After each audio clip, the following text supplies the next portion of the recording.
Tezdən oyanın dostları, evimiz mağazası, həyat istirahət mərkəzi, Protein istilik sistemləri mağazası. Tezdən oyan.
Salam, hər kəsi salamlayıram. Sabahınız xeyir olsun. Sabahınız xeyirli olsun, sabahınız xeyirli olsun dəyərli tamaşaçılarımız.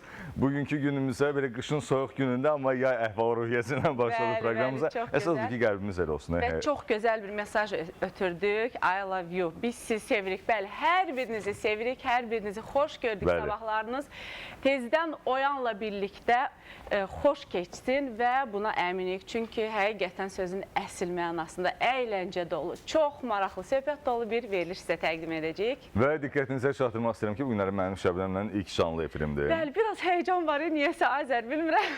Amma həyatı da izləyəcəksiniz. Təbii ki, bir gün Şəbnəm, bir gün həyat. Bəli, həyatla, həmkarlarınızla Kənan. Bəli, Kənan da olacaq bizimlə bərabər. Sizin qarşınızda olacaq, amma bugün mənim dəyərli həmkarım, çox böyük məsləyinə hörmətlə yanaşan Azər ilə birlikdə bugün efirimizi bölüşəcəyik və Azər, mənə uğurlar.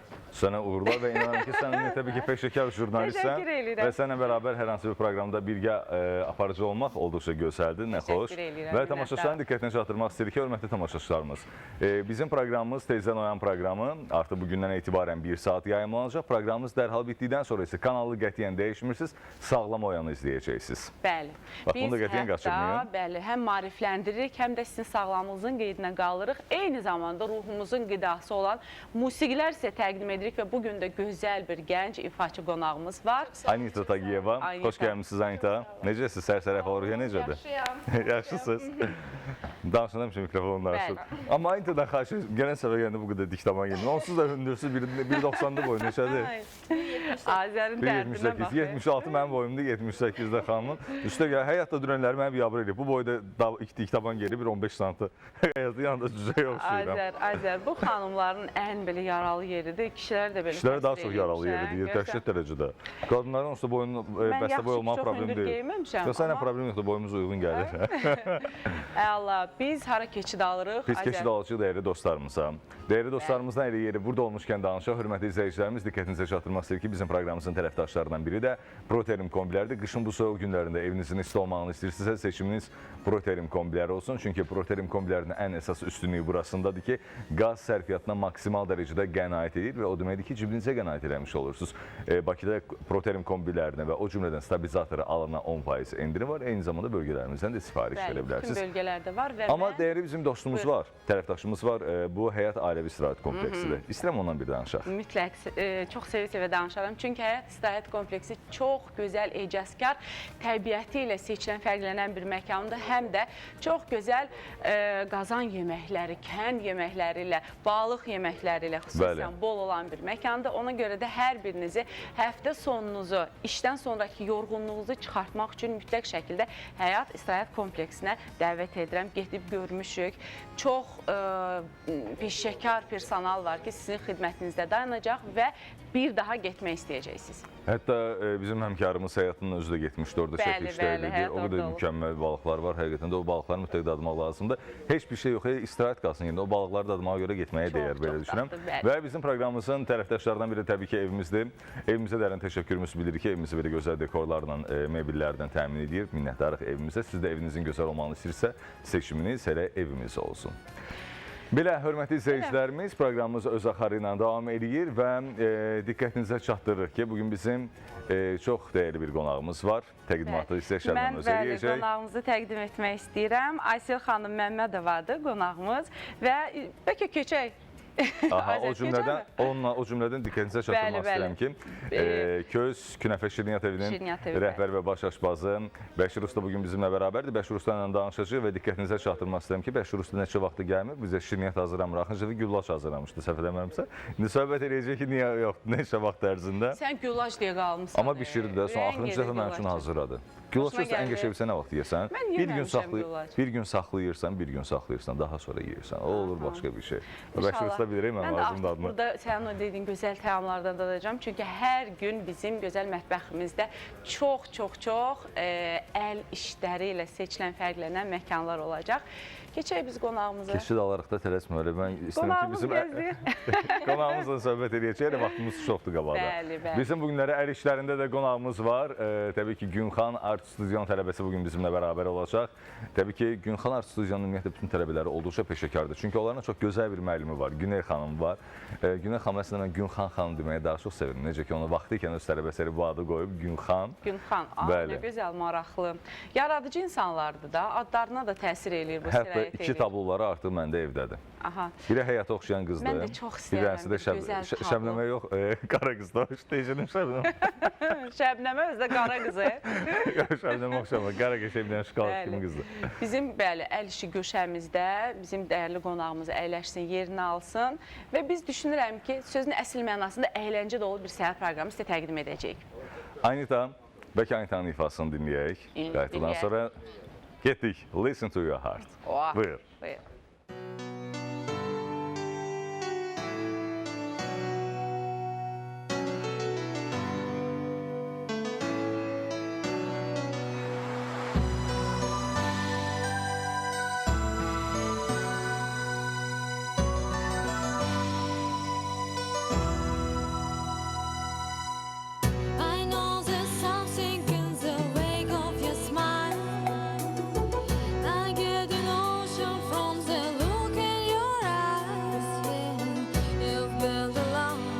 But that love falls apart, your little piece of heaven dance to dawn.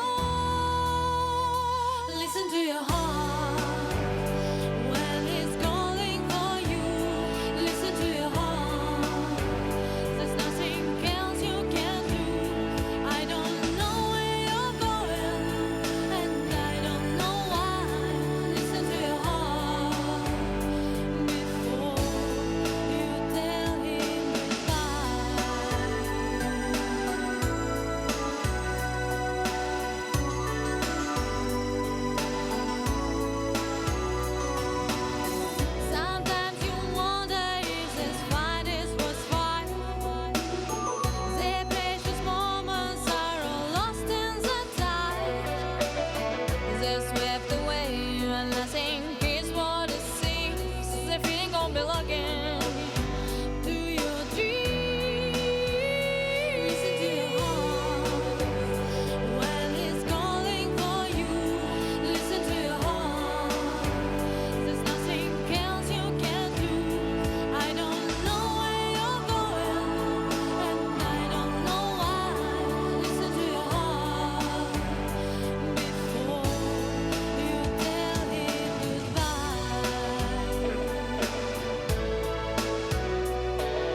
Anita Tagiyeva, təşəkkürümüzü Süper. bildiririk belə gözəl ifaya görə. Əziz mahnısı. Təbii ki, irəliləyən dəqiqələrdə tərpənminlərə 71-ə, irəliləyən dəqiqələr digər ifalarda işləyəcək, amma hər bir kanalın döyülən bir ürəyi var. Bu xəbərlərdir və hörmətli tamaşaçılarımız ölkə və dünya gündəmindəki ən aktual xəbərlərdən tanış olmaq istəyirsinizsə, təbii ki, Səda Xəbərlər informasiya buraxılışını mütləq izləyin. Qayıtdıqdan sonra bərabərik. İzləyək.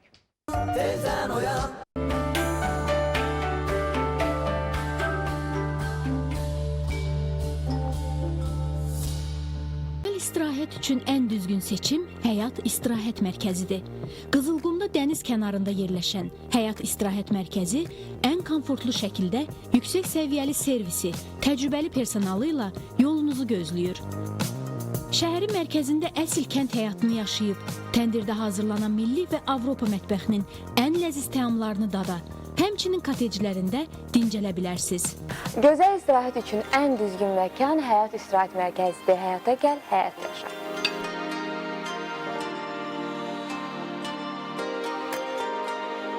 Salam, bugün mən yenidən evimiz mağazasındayım və bu dəfə məişət texnikanı seçməyə gəlmişəm. Deyirlər ki, yeni brendlər gəlib və gəlin bütün çeşidlə yaxından tanış olaq.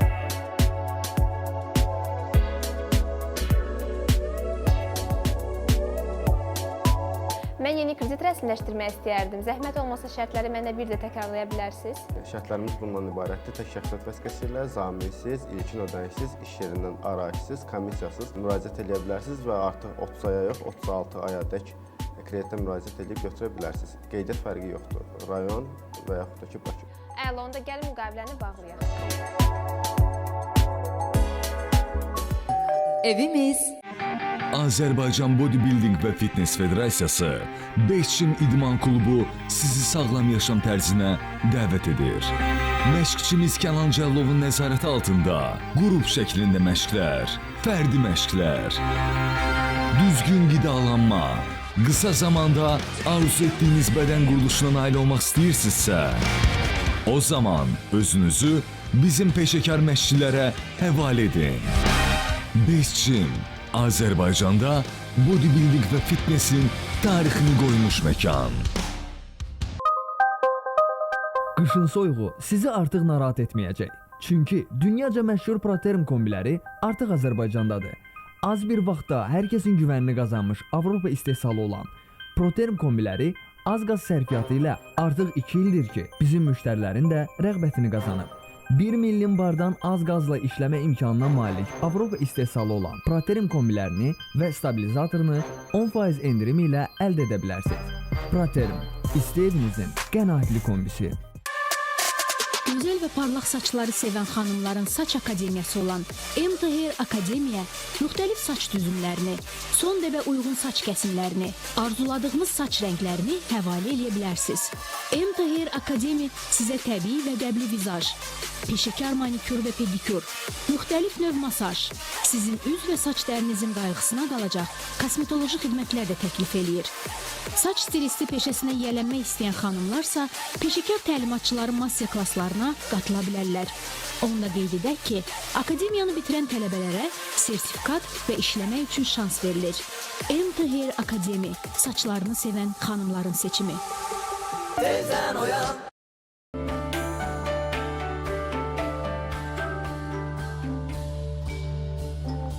Tezdən oyan. Tezdən oyanın dostları, evimiz mağazası, Həyat İstirahət Mərkəzi, Proterm İstilik Sistemləri mağazası. Tezdən oyan. Tezdən oyananlar sabahınız bir daha xeyirli olsun. Hal-hazırda mətbəximizdəyəm və Köz Künəfə Şirniyyat evinin rəhbəri və baş aşbazı Bəşir Usta'nın yanındayım. Bəşir Usta, xoş gəlmişsiniz. Hoş bulduk. Neçə vaxtlardasınız? Yatdan Vallahi çıxmışıq biz. biraz gezdik, tozduk, o arada araştırdık tabii Aha. ki. Yeni keşifler, yeni künefeler. Aha. Bugün de inşallah onlardan birini yapacağız. Şunu gözlemledik mesela. Künəfə Şirniyyat evində yalnız künəfə deyil, başqa şirniyyatlar da var. Tabii ki baklava, Türk baklavaları. Və o gələn səfər onlardan da eləyək. Yəni şərtdir ki, künəfə eləyirik. Türk Her şey baklavaları olabilir. o bayağı büyük bir seh ister onu Problem yapmaya yoktur. ama Heç bir problem yoxdur. yapabiliriz inşallah. Gəlirsiniz, niyə olmasın? Yapabiliriz inşallah. Ne edirik bu günləri? Şimdi bugün şunu gözlemledim ben bu şu gelmediğimiz aralarda. bazen size de oluyordur belki. Böyle bir restoranta gittiğiniz zaman ne yiyeceğinizi şaşırıyorsunuz ya da Bəli. şundan da yiyeyim, bundan da yiyeyim, ondan da yiyeyim acaba diye düşünüyoruz. Görmemişken. Bende oluyor genelde, bilmiyorum Bende da. de olur. Hani hepsinden yiyeyim diyorum. Aha. Şimdi müşterilere şöyle yardımcı olduk. Hepsini bir tabakta topladık.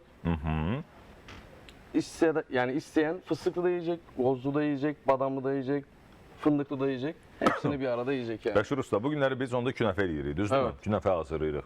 Künəfəni hazırlamaq üçün bizə nə lazımdır? Kadayıfımız.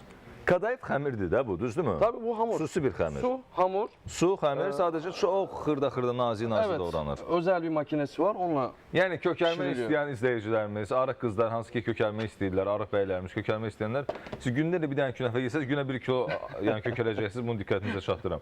Bəşir usta bura gələn günlərdə mən hərəsində 1 kilo kökəlmişəm. Daha sonra Kaymağımız. qaymaq, maşallah. Bunun yerine peynir de olabilir tabii ki. Aha. Ama kaymakta Deməli kullanıyoruz burada bazen. bizim künəfənin xəmiri var, qaymağımız var. Daha sonra Fıstığımız, gozumuz, qoz, hindi badam. qozu. Bu hindi qozudur. Evet. Hindi qozu, mənim ən çox sevdiyim qozdur. Daha sonra badam, fındık. ve pekmezli tereyağı. Bir dənə də bal çatmır burada. Bal da olsa indi... Balı evet unutmuşum ya. Bir dahaki sefere o Hə, yaxşı bal da gətirərik. Qoz, fındıq, badamla da tikişmiş də qata bilərik içərisinə. olabilir. Problem yoxdur. Tabii şerbetimiz de var. Hə, şərbət də var, o da bala vəziriyor, problem. Aynen Eyvallah. onun yerini tutuyor zaten. Və diqqətinizə çatdıraq ki, hörmətli tamaşaçılarımız, bugün hazırlanacaq bizim künəfəmiz olduqca gözəl olacaq. Çünki bir çox lazımlı təamlar var və siz yəni ki, bunu bir neçə yerə böləcəksiniz. Fıstıqlısı, Bunlar badamlısı, 6 kişilik qozlusu. tepsilerimiz. Əla, super. Dostlarımız. Biz də inşallah proqramın sonunda həm şəklini çəkəcəyik və səhifəmizdə paylaşmaqla yanaşı olaraq proqramdan sonra da dadacağıq. İnşallah. Şimdiden İnşallah. afiyet olsun. Bəşir usta, çox sağ olun, var olun. Təşəkkür edirəm sizə. Teşekkür ederiz. Tez-tez gəlin. İnşallah. Ayda bir dəfə yox, tez-tez gəlin. Yaxşı? İnşallah, İnşallah. inşallah. Niyə də olmasın. Şəbnəm isə hal-hazırda əl işlərindədir. Bəli, mən buradayam və mənim adaşım gəlibdir bura. Günxan Art Studiyadan. Artıq tezdən oyan izləyiciləri bilir ki, bax bu Günxan Art Studiyada çox istedadlı balalarımız əl işləri ilə fərqlənən, seçilən gözəl xanımlar, bəylər bizim qonağımız olur. Bugün də Şəbnəm xanım qonağımızdır. Xoş gəlmisiniz. Qeyd edim ki, dəyərli izləyicilərimiz, Şəbnəmin bax bugün verilişimizdə çəkdiyi şəkili biz hər zaman olduğu kimi Instagram səhifəmizdə yerləşdirəcəyik, müsabiqə olacaq. Əl işi güşəmizdə təqdim olunan əl işlərini biz sizə hədiyyə veririk və siz də aktiv olun, dostlarınızı bizim paylaşdığımız statusa taq eləyin, etiketləyin və ən çox dostunu etiketləyən bir izləyicimiz bizdən Şəbnəmin bugün çəkdiyi rəsmi əldə edəcək. Nə çəkirik Şəbnəm? Çox maraqlı bir belə fantaziyanı qoyumsan ortalığa. Mən bugün sizə yazı təmsil edən bir şəkil çəkəcəm, yazı rəsmini, ona aid bir şəkil çəkəcəm. Aha, mən istəyirəm gəl tamaşaçılarımıza biz bax bu formada göstərək, sonra hazır formasında göstərərik. Bir gözəl, görünürmü operatorlarımız biz çəkək bilirlər. Gözəl bir xanımdır, ağacın simasında, amma ağacımız da güllü çiçəkli. Yaz artıq hələ gəlməyibdir, hələ qış fəslindəyik, amma Şəbnəm istəyir artıq yazı gətirsin. Və biz Günxan studiyaya təşəkkürümüzü bildiririk, xüsusən də Günel xanıma burada minnətdarlığımızı bildiririk ki, öz gözəl istedadlı balalarını bizim verilişimizə gətirir. Və Şəbnəm, nəsə bir sözünüz varmı şəkillə bağlı? Bir fikrinizi bildirir, biz keçək qonağımıza. Yox. Bəli, istedadlı insanlar daha çox işi ilə öz, belə deyək də, sözlərini deyir. Biz də verilişin sonunda yaxınlaşacağıq, sizin şəklinizi tam hazır şəkildə təqdim edəcək. Odur ki, keçək qonağımızla söhbətə. Bəli, xoş gəlsən, səfa gətirsən Şəbnəm qonaq otağına. Mən isə qonağımızı təqdim etmək istəyirəm. Beynəlxalq sertifikatlı pirsing ustası Aysel Məmmədova və eyni zamanda Pirsirlər Birliyinin üzvüdür. Beynəlxalq sertifikatı olmağına yanaşı olaraq Azərbaycanda ilk təhsilli pirsir ustasıdır. Yəni, eyni zamanda pirsing ustası, amma bu işin sahiblərindən pirser deyirlər, səhv eləmirəmsə. Bəli, pirsirlər. Mən də ilk dəfə eşidirdim və mən bilmirdim ki, belə bir assosiasiya var həm də. Və bura peşəkar şəkildə məşğul olunur. Çünki biz adətən bax pirsinglərlə... Diqqət olması bir məsələ daha, pirsing məsələsi. Mütləq, bəli. Tibbi cəhətdən həm və bütün bunlar onlarla bağlı danışacağıq və son illər deməyim, artıq bütün əsrlərdə, son 15 il bütün əsrlərdə olub, eramızdan əvvəldir, inan ki, o piercinglərdən istifadə ediblər. Necə ki, implantların özlərindən belə, implantların özləri belə eramızdan əvvələ qədər gedib o cümlədən piercingləri də. Gəl elə bax, ona görə də ilk tamaşaçılarımıza da maraqlı olan bir sualı biz xanıma ünvanlayaq. Təhlükəli tərəfləri, bax, hər zaman biraz fobiya ilə yanaşırıq ki, bax, piercing elətdirsək hansısa bir problem ola bilər. Bir halda ki, biz ancaq qulağımızda dəlik açmışıq və orada sırğa yerləşdirmişik. Varmı təhlükəli məqamları? Xeyr, piercingin insan sağlamlığına heç bir təhlükəsi yoxdur. Sadəcə müştəri piercingə müraciət edəndə diqqət edəcəyi məqamlar var. Nələrdir bunlar, Aysel xanım? Məsələ, müştəri müraciət etdikdə ilk növbədə otağın sterilliyinə, təmizliyinə fikir verməlidir ustanın. Ustanın istifadə etdiyi alətlərdə fikir verməlidir, tək istifadəlik olmalıdır. Əlcəklər cərrahi olmalıdır, xüsusi əlcəklər olmalıdır. Yəni, bu məqamlara diqqət etməlidir ki, yoluxucu xəstəliyə düşar ola bilməsinlər. Neçə müddət ki, artıq bu işlə məşğulsuz? 7 ildir. 7 ildir, maşallah. 7 il ərzində, məsələn, qarşılaşdığımız hər hansı bir negativ bir hallar olubmu? Çox az. Çox az. Yəni, siz tərəfdən olmayıb, qarşı tərəfdən belə başa düşürəm. Yəqin o piercingdən sonra da baxım qaydaları var, xüsusi qaydalar, ona əməl olunmadığı. Etmədikdə, ya hansısa bir travma aldıqda biraz panik atakaya düşürlər müştərilər. O da çox az bir hallarda olur. O zaman qeyd edirik ki, ümumi piercing əslində neçə yaşdan etibarən eləmək mümkündür və neçə yaşdan etibarən olar? Maraqlı sualdır, bəli. Piercing 18 yaşdan sonra olunur. 18 yaşa qədər müraciət edənlər valideyn icazəsi olmadan qəbul olunur və mütləq şəkildə valideynlərə yaxınlaşmalıdır. Valideyn belə yaxınlaşsa, hər iki tərəf şəxsiyyət vəsiqəsini təqdim edən sənədi təqdim etməlidirlər ki, sübut olsun ki, bu valideyndir. Və buradan da dolayı sual yaranır ki, uşaqlara neçə yaşdan eləmək məsləhətdir? Məsləhət uşaqlara 7 yaşdan sonra. Çünki insan orqanizmində böyüyən orqan, daimi böyüyən orqan, yeganə orqandır ki, qulaq və burundur. Əgər uşağa 1-2 yaşda qulağına dəlik açılsa, o zaman böyüyəndə asimetriya əmələ gələ bilər. Yəni, dəliklər formasını dəyişə bilər və olur da müraciət edirlər də gənc qızlar formasını dəyişmək üçün ilk dəliklərin uşaqlıqda olunan. Ona görə uşaqlara belə tövsiyə olunur 7 yaşdan sonra. Həm hazır olurlar, psixoloji olaraq istəyərək gəlirlər. Praktikamına görə də deyə bilərəm. Aysel xanım, bir dəlik də 7 yaşdan sonra olmalıdır. Yəni, biz bildiyimiz, yəni... Aha, yaxşı ki, mən qızımın qulağına dəlik açdırmamışam hələ. Nəsə, ilk günlərdən ehtiyat elədim. Mənə deyirdilər ki, daha körpə vaxtında elətdir ki, sonra onun travması, stresi ona təsir etməsin. Amma nəsə etmədim, saxladım. İndi də artıq 3 yaşımıza çatmışıq. 7 yaşında özü qərar verər, istəsə elətdirər. Öz istəyinə yaxınlaşır. Demək, düz eləmişəm. Yadınızda Şəbnəm, məsələn, götürəsən bəlkə də uşaqlıq illərində, ya mənim uşaqlıq illərində kimlərsə, məsələn, qulağında hər hansı bir dəlik açdırırsa, açılandan sonra məsələn, taxılan ya sap olurdu, ya qızıl sırğa olmalıydı. Əslində metalın fərqi varmı həqiqətən də? Higiyena baxımından. Əlbəttə ki, var. Piercingdə ümumiyyətlə ilk dəfə titan metalı taxılmalıdır. Nəyə görə məhz titan? Titanın insan orqanizminə yəqin təsiri var birbaşa olaraq. Titan yeganə metaldır ki, insan anatomiyasına uyğundur. Məsələn, stomatologiyada bildiyimiz implantlar belə titandandır. Bəli. Titandandır. Yəni, o insan dərisinin altında qala bilər və heç bir əks təsir göstərmir. Əgər müştəri qızıl sevirsə, yenə də qızıl da müştəriyə təklif edirik, amma ki, qızıl yüksək prob olmalı, 750 prob olmalıdır ki, tərkibində az qatqılar olur. Daha keyfiyyətli qızıl olsun. O, sizin 750 dediniz, daha vaxtda xəbərimiz var. Bilirik hamısını. Aysel xanım, ümumiyyətlə, piercingin hansısa nahiyələrə tətbiq olunub-olunmaması ilə bağlı tibbi göstəriş olmalıdırmı? Məsəl üçün, mən gəldim, sizdən tələb edirəm ki, mən burun nahiyəmə piercing istəyirəm, göz nahiyəmə, qulaq, müxtəlif nahiyələr var da. Qaş nahiyəsi, sonra məsələn, dodağın altı. Hansısa bir tibbi göstəriş olmalıdır? Məsəl üçün, mən hansısa bir tibbi müayinədən keçib gəlməliyəm, yoxsa elə siz özünüz qərar verirsiniz buna?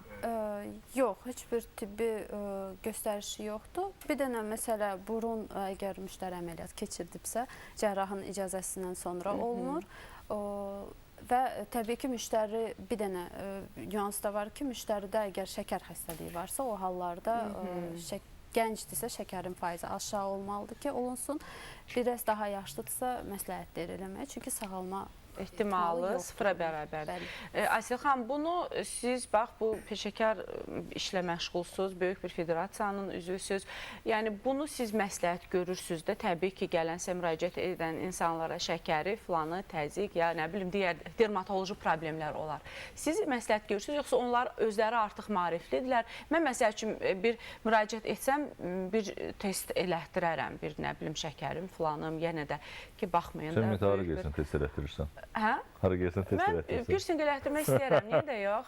Çox maraqlıdır, qulaq nahiyəmdə bir neçə dəlik istəyərəm. Maraqlı gəldi mənə. Gözləyəcək. Bunun tibbi məsələlərini siz özünüz məsləhət görürsünüz də yəqin ki?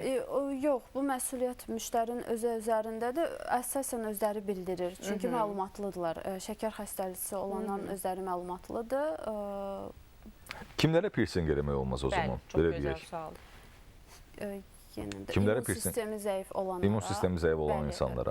Və yenə də nəyə görə hər hansı bir əks göstərişi mi ola bilər Aysel xanım? Sağalma prosesinə çox böyük təsir edir. Təsir göstərir. O cümlədən şəkər xəstəliklərində sağalma prosesi gec gedir. Bəli, ümumiyyətlə getməyə də bilər. Getməyə də bilər. Getməyə də bilər. Ya daimi normada saxlamalılar, nəzarət etməlidirlər.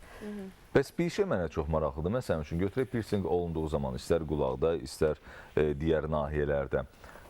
Sırf təbii ki, maksimal dərəcədə gigiyenik şəraitə fikir veririk, bu öz yerində. Bununla yanaşı olaraq müəyyən bir toxumaların zədələnməsi və ya da ki, hər hansı bir mənfi təsir göstərə biləcək bir hal ola bilərmi piercing zamanı? Üz nahiyələrində bəli, ola bilər. Nəzərə alsaq ki, qulaqda sinirlə bol bir orqandır ona görə. Yox, qulaqda əslində deyilənə görə bilməmdir. Təbii ki, Aysel xanım daha yaxşı bilər. Qulaqda hər hansı bir sinirin olmadığı vurğulanır. Amma müəyyən bir hissə var ki, qulaqda müəyyən bir nöqtə var ki, əsas lazım olan bir şey oradan keçir. Hissiyatla bağlı olar. Eləmi? Mən sizə deyim ki, mən eşitmişəm amma... Tibdə təsdiq olunmayan bir... Ola bilər, tibdə təsdiq olmayan bilər. Hətta bəzi bölgələr var ki, üzr sözünüzü kəsdim. Bəzi bölgələr var ki, bu Çin tibbindən gələn bir şeydir. Müştərilər yaxınlaşır ki, bu hissə nahiyə var ki, deyirlər arıqlama nöqtəsidir. İştahı azaldır. Bəli, bax elə onu demək istəyirdim. Amma o tibdə də təsdiq olunmayıbdır. Yəni, heç bir tibbi əsası yoxdur. Bəli, yəni bu deyilənlərin heç biri doğru deyil. Əslində, məsələn, deyir, nəysə tibbi əsas yoxdur. Təbii ki, elm mənim üçün də hər şeydən öndə gəlir. Və hər an inteqrasiya edir. Tibbin təsdiqləmədiyi, amma təcrübələrin təsdiqlədiyi müəyyən hallar olur. Düzdürmü? Bu nəinki istər sizin sahədə, istər digər başqa sahələrdən olur ki, təcrübə əsasında görsən ki, məsələn üçün, xalq təbabətindən bu hər hansı bir problemi aradan qaldırmaq mümkündür. Amma tibb götürə bunu təsdiqləmir. Belə hallar da var. Siz ömür boyu elə xalq təbabəti, tibbinamə və tibb, belə deyək də, elmi tibb, mübahisəli fikirlər olubdur. Amma təbii ki, biz indi nəzərə alsaq ki, bəzi, indi getdik mövzunu başqa yerə çıxartdıq, bəzi dərmanların tərkibi də elə xalq təbabətindən götürülən bitkilər tərkibli olduğu üçün, yəni bunun məntiqi var hardasa. Amma ki, Aysel xanım, bir maraqlı məqam var ki, siz özünüz bu işi peşəkar gördüyünüz üçün bunun müşahidələriniz əsasında görürsünüz və qeyd etdiniz ki, çox az hallarda hansısa bir fəsad ola bilər.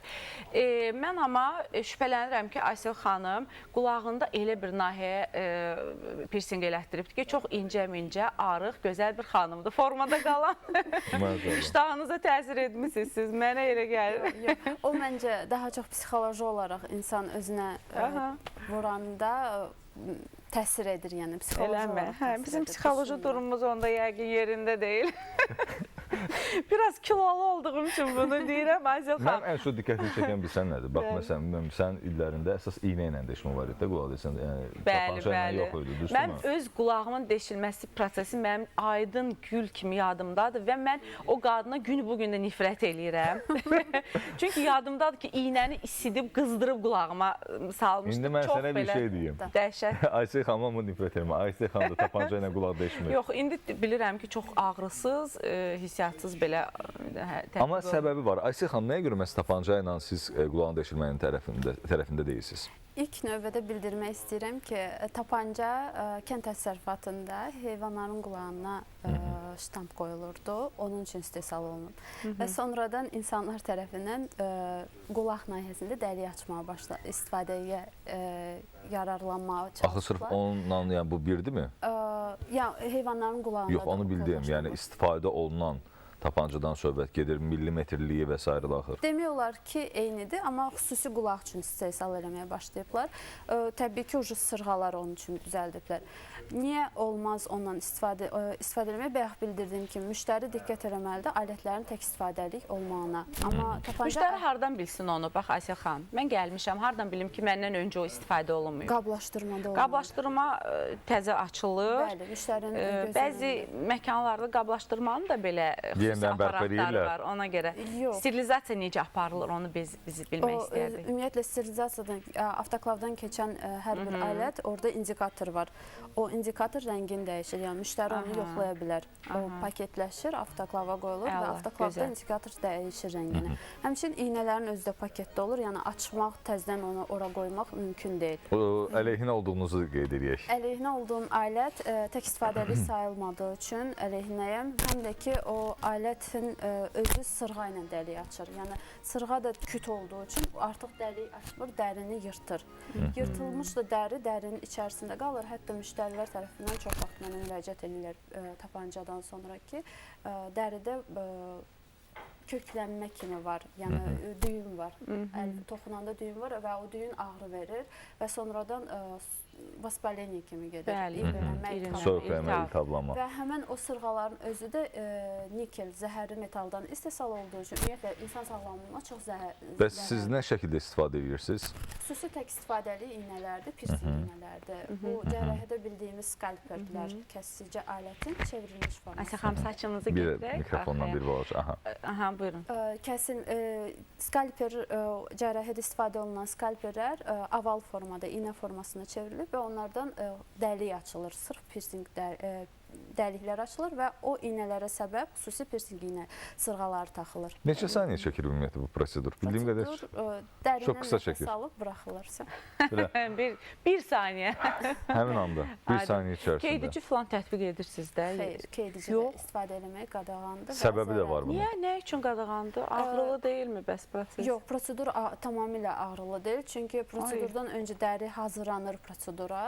Qeydicini də istifadə etmək ona görə olmaz ki, qeydici ümumiyyətlə bildiyimiz kimi narkozdan tutmuş qeydiciyə qədər hamısı bütöv insan orqanizmində sinirləri iflic eləyir və dəri də iflic olduğu üçün sağalmaya o çox pis təsir edir. Yəni, sasudlar yığılır, qan dövranı işləmədiyi üçün, əzəllər yığıldığı üçün gərginlik başlayır. Bəli, və üstəgəl qeydici dəriyə şişkinlik verdiyi üçün sonradan 2 ay sonra müşahidə olunur ki, dəlikdə asimetriya əmələ gəlir.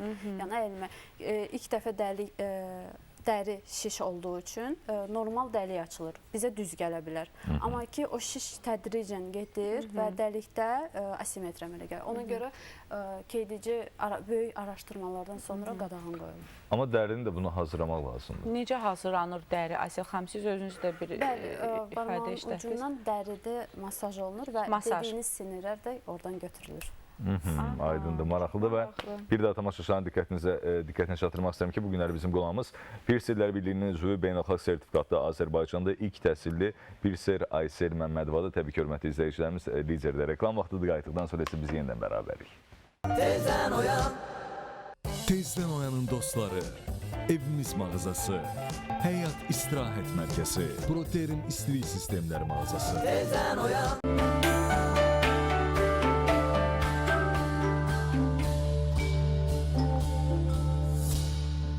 İstirahət üçün ən düzgün seçim Həyat İstirahət Mərkəzidir. Qızılqumda dəniz kənarında yerləşən Həyat İstirahət Mərkəzi ən komfortlu şəkildə yüksək səviyyəli servisi, təcrübəli personalı ilə yolunuzu gözləyir.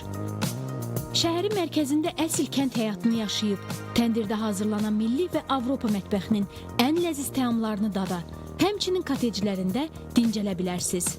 Gözəl istirahət üçün ən düzgün məkan Həyat İstirahət Mərkəzidir. Həyata gəl, həyat yaşa.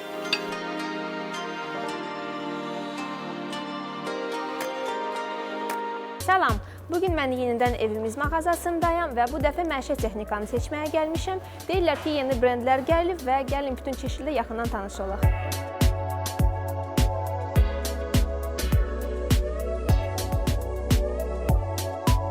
Mən Mən yeni kredit rəsmiləşdirmək istəyərdim. Zəhmət olmasa şərtləri mənə bir də təkrarlaya bilərsiniz?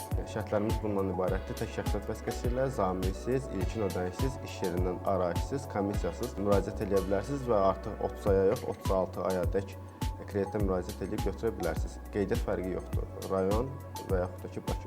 Əla, onda gəlin müqaviləni bağlayaq. Evimiz Azərbaycan Bodybuilding və Fitness Federasiyası Beşçim İdman Klubu sizi sağlam yaşam tərzinə dəvət edir.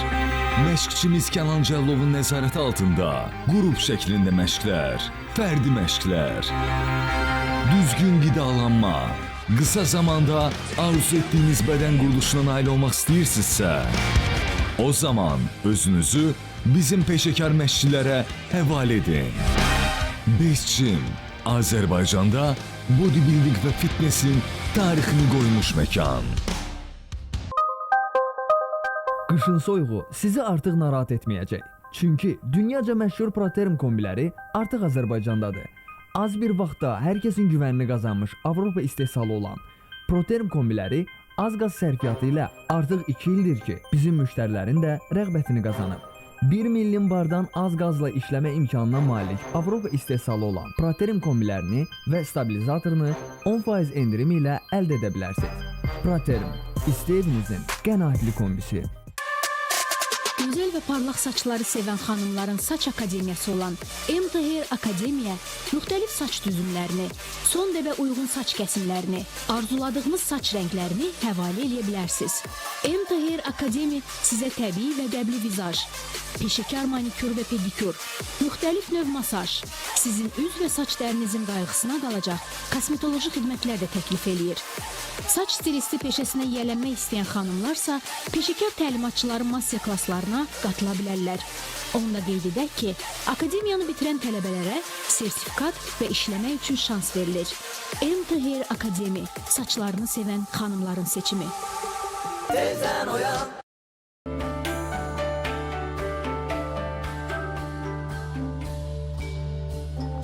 Tezdən oyan.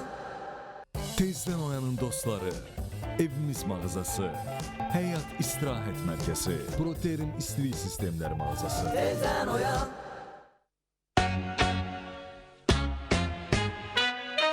I feel good. I knew that I would know. I feel good. I knew that I would know. So good, so good. I got you. I feel nice. Look, sugar and spice. Yeah. I feel nice. Look, sugar and spice. So nice, so nice. I got you.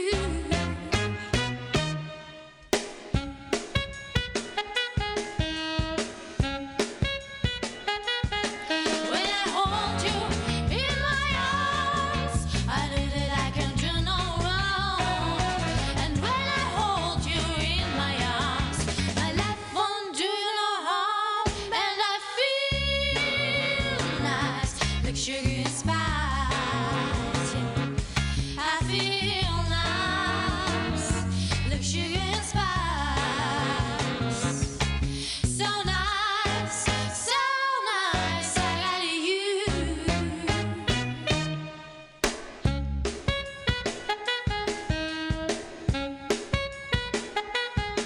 When I hold you in my arms, I know that I can do no wrong. And when I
Anita Tagiyeva təşəkkürümüzü bildirim. So good.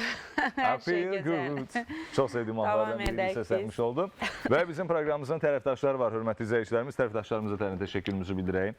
Və diqqətinizə çatdıraq ki, hörmətli izləyicilərimiz, tərəfdaşlarımızın içərisində Proterim kombilərinin də öz yeri var. Çünki Proterim kombilərinin ən əsas özəlliyi qaz sərfiyyatına maksimal dərəcədə qənaət eləməsi demək. Təbii ki, cibinizdə də qənaət eləmiş olursunuz. Şəbnəm, hər birimizin evində kombi var. Amma əsas istədiyimiz nədir? Evimiz isti olsun, pulumuz az geçsin. İstilik yüksəldikcə qaz sərfiyyatı azalır. Və belə deyək. Bəli, Proterim kombilərinin özəlliyi çoxdur. Hörmətli izləyicilərimiz, elə sizin də seçiminiz Proterim kombiləri olsun. Qışın bu soğuk günlərində evinizin isti olmağını istəyirsinizsə və cibinizə qənaət eləmək istəyirsinizsə Proterim kombilərini seçin. Təşəkkürlər. Amma istirahət etməsək, dincəlməsək, əylənməsək bizə isti də, soyuq da təsir etməyəcək dəyərli izləyicilərimiz. Ona görə də nə edirik? Üz tuturuq həftə sonlarımızı, iş günümüzün sonlarını həyat istirahət kompleksinə. Və siz orada çox gözəl təamlar, çox dadlı yeməklər, belə deyim də qazan yeməkləri, bax, əsl o ev yeməklərini xatırladan dadlı yeməklər və eləcə də balıq yeməkləri, dəniz məhsullarından ibarət gözəl yeməklər dadacaqsınız. Kənd ab-havası, bəzən Azər, yəqin sənin özündə də olur ki, belə şəhərin bu xaotik ab-havasından qopub bir anlıq sakit bir güşə istəyirsən, sanki quşların, havanın, küləyin, bax, suyun səsi gələn bir yer istəyirsən, həyat istirahət mərkəzi məhz belə bir məkan ki, sizin yolunuzu gözləyir. Bəli, proqramın söz Zaxarı ilə davam edir və bir daha diqqətinizə çatdırır ki, Pirserlər Birliyinin üzvü beynəlxalq sertifikatlı Azərbaycanda ilk təhsilli pirser Aysel xanım Məmmədovadır. Pirser dediyimiz zaman söhbət təbii ki, pirsingdən gedir, hörmətli izləyicilərimiz. Ola bilər ki, ilk dəfə bu sözü eşidən insanlarımız var, vətəndaşlarımız var. İlk olaraq biz az əvvəl bir çox məsələləri qeyd elədik. Dərinin hazırlıq mərhələsindən də toxunduq. Amma ən önəmlisi, pirsing elətdirməmişdən öncə sizə müraciət edirlərsə, nələrə diqqət etməlidirlər ilk olaraq? Öncə, pirsingə müraciət etməmişdən öncə 2 həftə öncə artıq spirtli içki qəbul etməməlidirlər. Niyə məhz 2 həftə öncə spirtli içki qəbul olunmamalıdır? Çünki spirtli içki bədəndən xaric olunana qədər, yəni bəli, həm sağalmaya da təsir edir və pirsingdən sonra belə 2 həftəyə qədər qəbul etməməlidirlər yenə də. Kafein miqdarını azaltmalıdırlar, sonra nikotin, yəni siqaret az çəkməlidirlər. Ümumiyyətlə çəkməsələr daha yaxşı olar.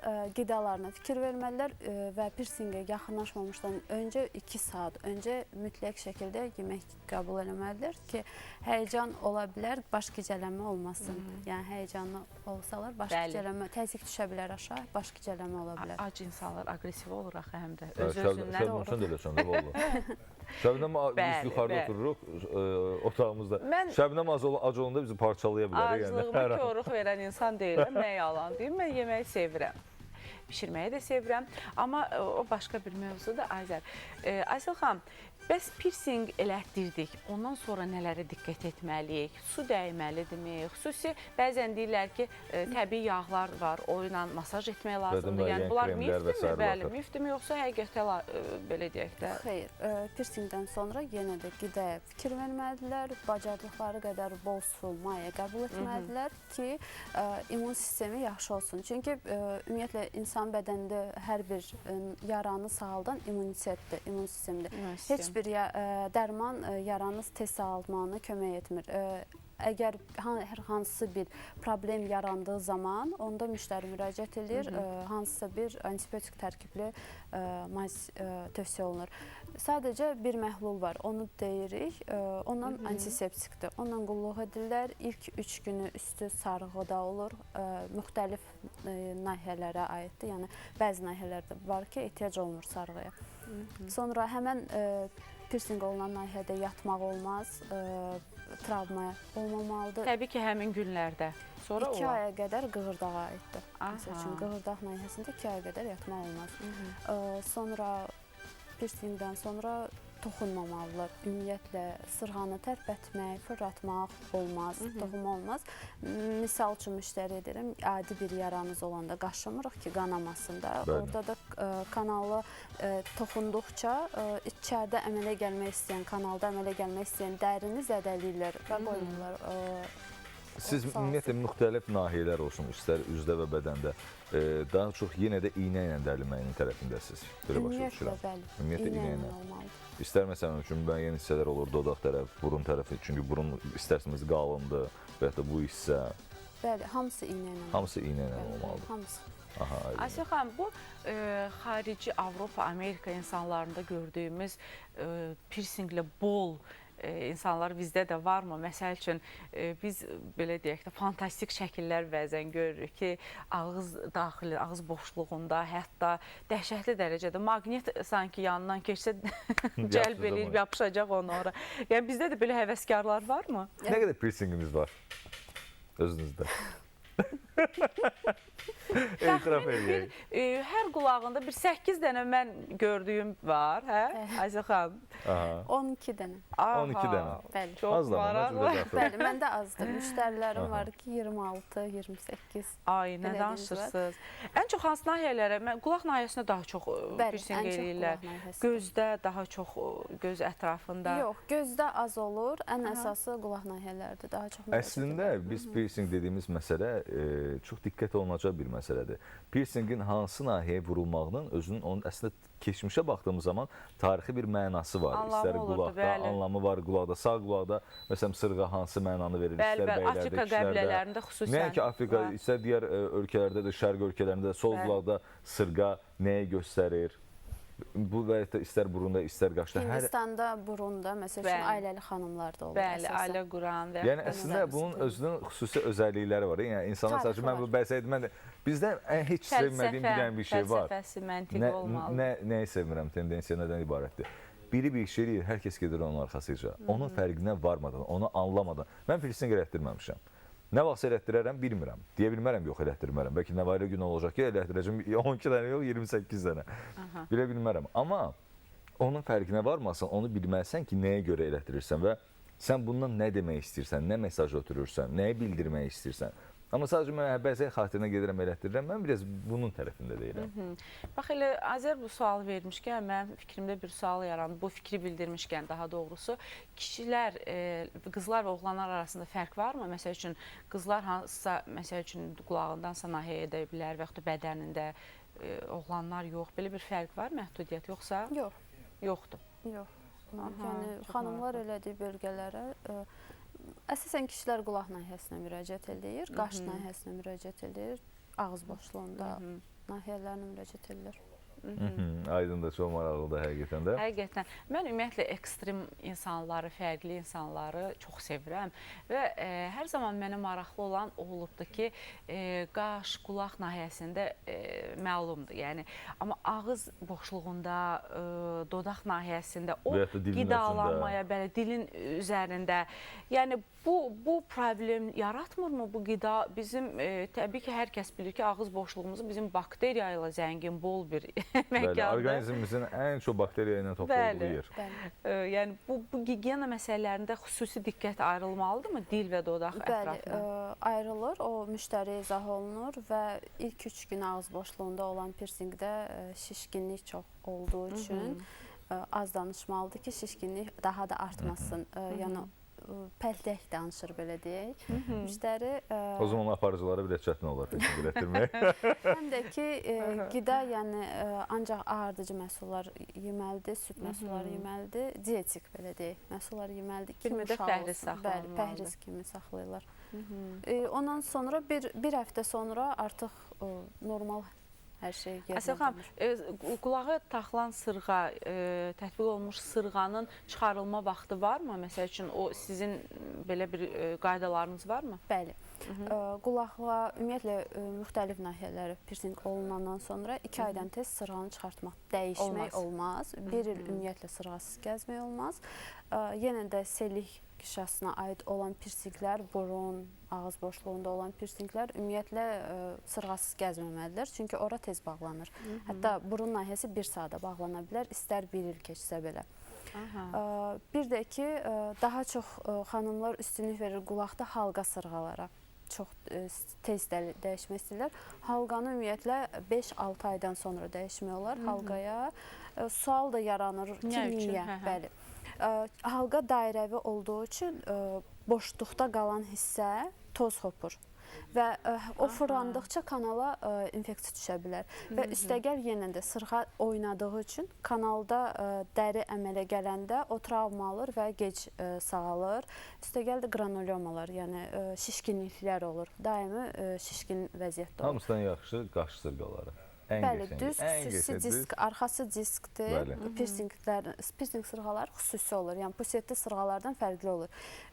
Və ilk dəfə olunanda piercing qulaq nahiyələrində 40-45 gün sonra müştəri təkrar yaxınlaşır müayinəyə. Sırğa uzun qoyulur. Bəlli bir şişkinlik olacaq prosedurdan sonra. O sonra yaxınlaşır, şişkinlik keçəndən sonra kiçik ölçüyə dəyişilir. Bəli. Yəni, hörmətli izləyicilərimiz, əslində piercing etdirən zaman diqqət olunacaq bir çox məqamlar var. Sadəcə mən getdim hər hansı bir piercing ustasının yanına və qulağımı dəldirdim və müxtəlif bir nahidə bədənin hansı bir nahiyəsində piercing etdirdim. Bununla iş bitmir. Görürsünüz, adi biz piercinglə bağlı olaraq bugün bir saat efirdə müzakirə aparılır.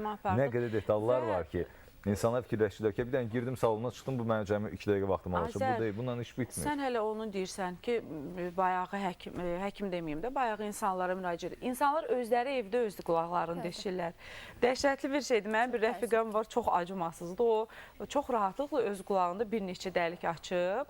Bilmirəm, indi taleyi necə olubdur o dəliklərin, amma ki, bunu peşəkarlara həvalə etmək lazımdır. Xüsusən də Piercerlər Birliyinin sədri, üzr istəyirəm, beynəlxalq sertifikatlı Azərbaycanda ilk təhsilli piercer Aysel Məmmədovaya müraciət edə bilərsiniz. Zaman-zaman efirimizdə əlaqə nömrələrini gördünüz və tezdən oyan səhifəsinə daxil olub Aysel xanımın Instagram səhifəsində də ona əlaqə yarada bilərsiniz. Təşəkkür edirik Aysel xanım. Bu çox maraqlı, ekstravagant həyat tərzindən bizə maraqlı məlumatlar verdiniz. Həmişə belə pozitiv qalın. Çox sağ olun. Təşəkkürlər, minnətdarıq sizə. Çox sağ olun, var olun. Və hörmətli izləyicilərimiz, tezdən oyan təbii ki, artıq burada öz işini yekunlaşdırır. Siz artıq saatın tamamında sağlam oyanı izləyəcəksiniz. Və təbii ki, istər mətbəximiz və əl işimiz sağlam oyanda öz axarı ilə davam edəcək. Proqramımızı isə tezdən oyanı isə biz Anita Tagiyevanın ifası ilə yekunlaşdıracağıq. Bugünkü günümüz də inanırım ki, qəşəng keçdi. Çox maraqlı. Mən şəxsən piercing haqqında çox maraqlı məlumatlar əldə etdim və qeyd edim ki, ilk, belə deyək də, bu bəlkə də tamaşaçılarımız bunu eşitmək istəməz, amma mən bir qeyri-peşəkarlıq etmək istəmirəm. İlk 15 dəqiqədə olan həyəcanımı tamamən kənara qoydum. Sənə təşəkkür edirəm bu Türklər demişkən eşliyə verə etdiyin üçün və Anitanı izləyək. Bəli, Anitanın ifası ilə də proqramımızı yekunlaşdırırıq.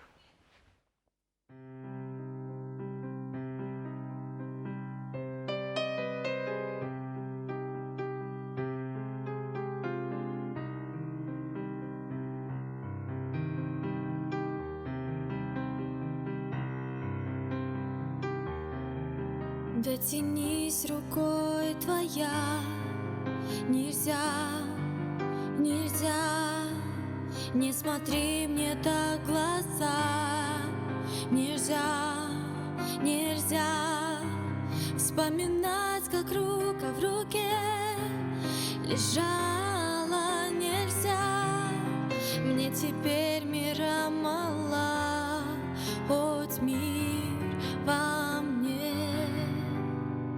Я хочу, чтобы это был сон, но, по-моему, я не сплю. Я болею тобой, я дышу тобой, жаль, но я тебя люблю. Я болею тобой, я дышу тобой, жаль, но я тебя люблю. Обманув саму себя, попала в плен. Мне всю ночь играл рояль Шопен, Шопен. Поцелуй на моих губах горит огнем, и вся музыка сейчас ему о нем. Я хочу, чтобы это был сон, но, по-моему, я не сплю. Я болею тобой, я дышу тобой, жаль, но я тебя люблю. Я болею тобой, я дышу тобой, жаль, но я тебя люблю.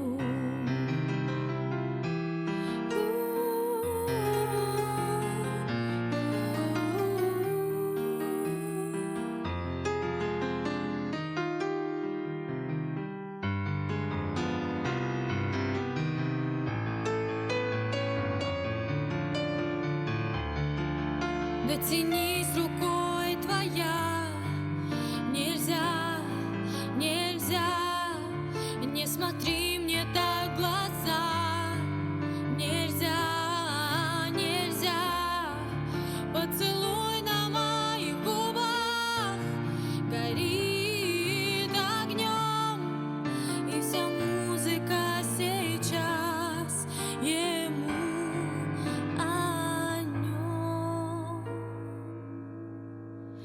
Я хочу, чтобы это был сон, но, по-моему, я не сплю. Я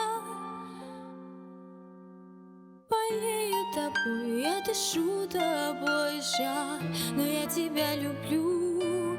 Я болею тобой, я дышу тобой, жаль, но я тебя люблю.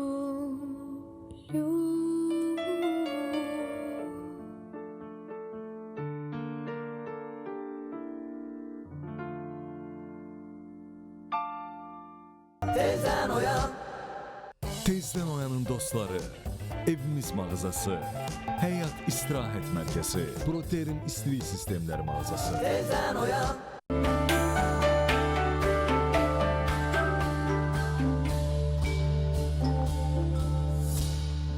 İstirahət üçün ən düzgün seçim Həyat İstirahət Mərkəzidir.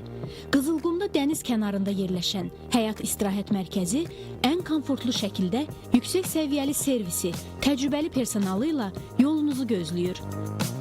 Şəhərin mərkəzində əsl kənd həyatını yaşayıb, təndirdə hazırlanan milli və Avropa mətbəxinin ən ləziz təamlarını dada, həmçinin koteclərində dincələ bilərsiniz. Gözəl istirahət üçün ən düzgün məkan Həyat İstirahət Mərkəzidir. Həyata gəl, həyat yaşa.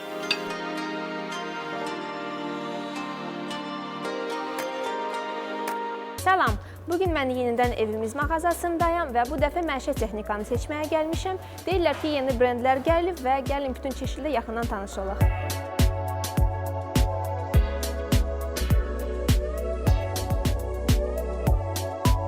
Mən yeni kredit rəsmiləşdirmək istəyərdim. Zəhmət olmasa şərtləri mənə bir də təkrarlaya bilərsiniz?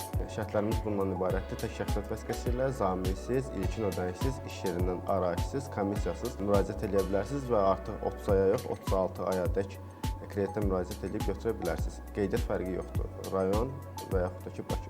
Əla, onda gəlin müqaviləni bağlayaq. Evimiz Azərbaycan Bodybuilding və Fitness Federasiyası Beşçim İdman Klubu sizi sağlam yaşam tərzinə dəvət edir.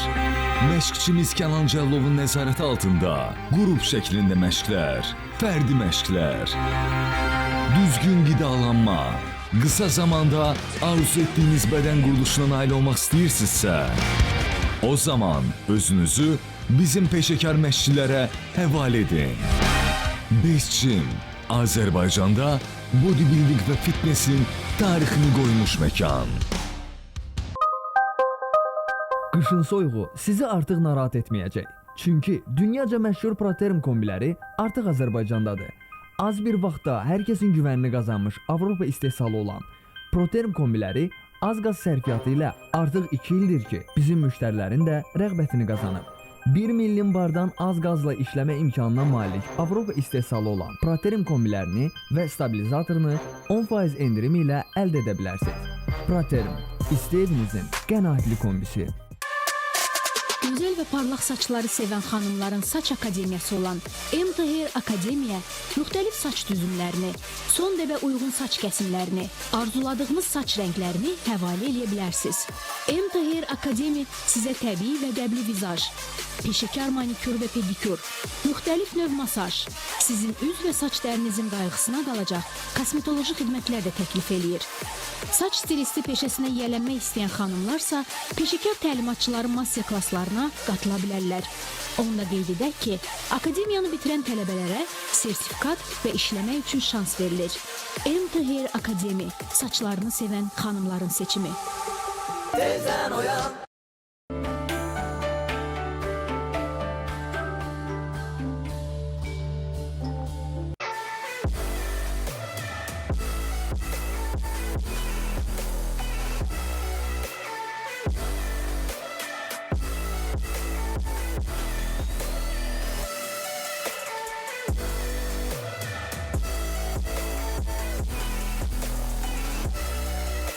Sağlam Oyanın dostları, evimiz mağazası, həyat istirahət mərkəzi, Protein istilik sistemləri mağazasıdır.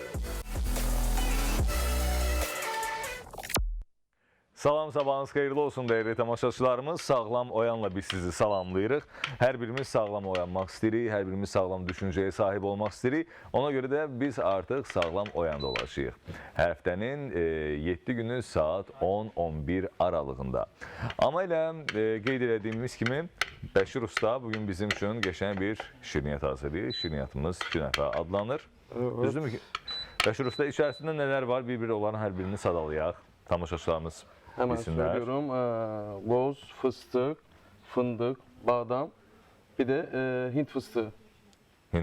Hindigozu. Hindigozu. Evet. Ve bundan yanaşı olarak xəmirimiz tabii ki. Tabii kadayıfımız, qaymağımız. Qaymaq maşallah. Hepsi bir arada. Dartıram gəlməyi bilmir ha. Qatı da əməlli başlı. Bəşir Usta, neçə vaxtdır bu işlə məşğulsuz? Neçə illərdir? Vallahi yaklaşık bir 16-17 yıl oldu. 16-17 ildir. Yani şöyle söyleyeyim, bizim zaten atam şirniyatçı, dedem şirniyatçı. Genetik olarak gelir de bu böyle başa düşürəm. Yani komple şöyle sürer, hepsi şirniyatçı aslında. Mən sizin də diqqətimi çəkir. Məsələn üçün, qardaş Türkiyə Respublikasında müəyyən bir bölgələrdə xüsusi bir özəlliklər var ki, böyle sizdəki kimi. Baba nə ilə məşğul olubsa, ata da, oğul da, nəvə də, nəticədə hamısı eyni işi davam elətdirir. Bu qəribə bir şeydir. Yəni, nəyə görə o çığırdan çıxımlar elə eyni işdə qalırlar? Eyni peşənin sahibidirlər. Şöyle söyleyeyim, mesela atam hani ben... Yəni bu qurulan, dağıtmışdım, qurulan bir biznes kimidirsə bunu davam eləməyə, yoxsa nə şəkildə, nə baxımdan? Tabii öyle de düşünebilir. Aha. Ama bizde mesela hani şöyledir. Hani hem okuyordum hem çalışıyordum. Aha. Atam derdi ki, oğlum oku ama mesleği de öğren. Hani kolunda bir bilezik olsun. Yarın olur ya der, işte okumazsın, olmaz bilmem ne. Mesleğe devam ettirirsin. Hep bu fikirle zaten hem okuduk hem çalıştık. Genelde de böyle gidiyor işte. Əslində mən həqiqətən də təhsilin çox tərəfindəyim. Təhsil vacibdir, şərtdir və hər kəs təhsil almalıdır. Amma ondan öncə mənim üçün, təhsildən də öncə mənim üçün hər kəsin bir işlə peşəkar şəkildə məşğul olmalıdır. İstər pinətçi olsun, istər papaqçı olsun, istər dülgər olsun, nə bilim qapı pəncərə ustası olsun, fərqi yoxdur. Nə olursa olsun insanın hər hansı bir əlavə işi olmalıdır. Ki, səhərsi gün sən oxuduğun sahəni, bitirdiyin sahəni heç işləmədin. Mən bitirmişəm kino rejissorluğu fakültəsini, amma bu da kino rejissorluq eləmirəm, aparıcılıq edirəm, düzdürmü? Nikarda uzun illərdir ki, məsələn, bu işlə məşğul ol. Yəni, nə olursa olsun, gərək insan həm də gördüyü işi, çalışdığı işi sevərək görsün. Tabii ki. Ən əsası. O, en önemlisi o. Və bizim mətbəximizə gələn təbii ki, aşbazlarımız hər biri də işini çox sevərək görən insanlardır. Bəşir Usta, təşəkkürümüzü bildiririk sizə. İnşallah proqramın sonunda da bir şirniyyatımıza da dalaşıyıq. Təşəkkürlər. Çox sağ olun, var olun. Şəbnəm isə hal-hazırda əl işlərindədir, elə adaşının yanındadır. Bəli, Azər, mənim fikrimi bir şey cəlb elədi. Sən ustamıza deyirsən ki, niyə bu sənəti irs olaraq davam etdirirsiniz? Amma insan istəmədiyi işlə heç vaxt məşğul ola bilməz. Demək ki, burada böyük bir istək, sevgi var. Razısınız Mustafa mənlə? Bəli, heç bir iş istəmədən, könül olmadan ola bilməz. Xüsusən də yaradıcılıq işi. Bugün, bax, Günxan Art Studiyanın gözəl xanımı, mənim adaşım, Balcı Şəbnəm buradadır. Şəbnəmlərin hamısı belə olur, istedadlı olur. Hə, Şəbnəm?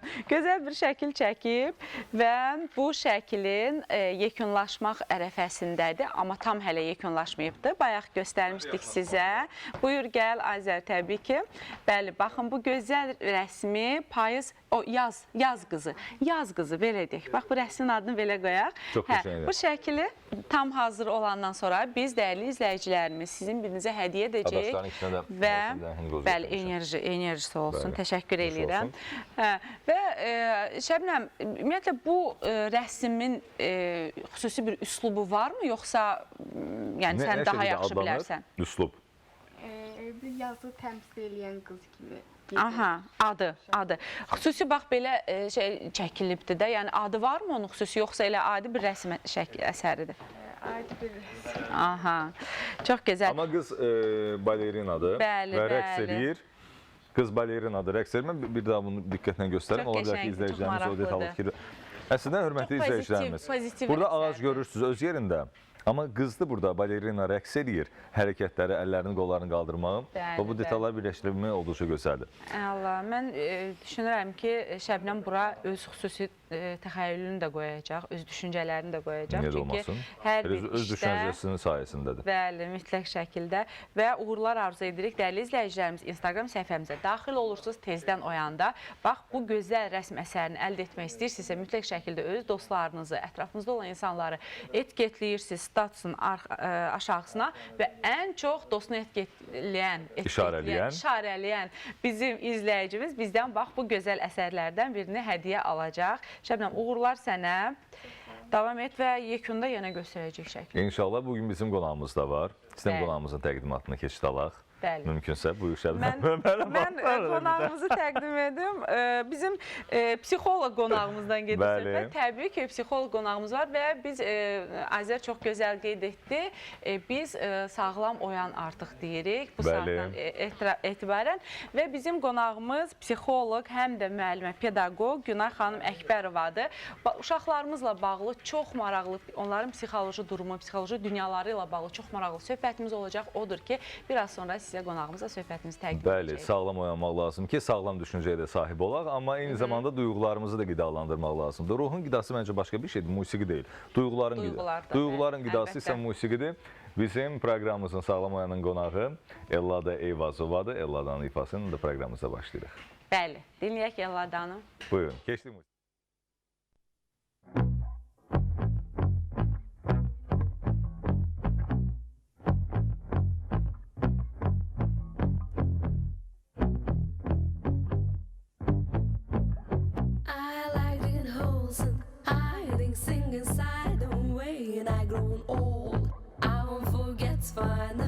I've got memories and traveling gypsies in the night. I built them home on a red verse. I wanted to read down. They packed to in the boxes, head for the next journey. I've got memories and traveling gypsies in the night. And it's all the time I see this road. It's all the time. I've got no roots, but my home was never on the ground. I got no roots, but my home was never on the ground. I got no roots. I've got no roots.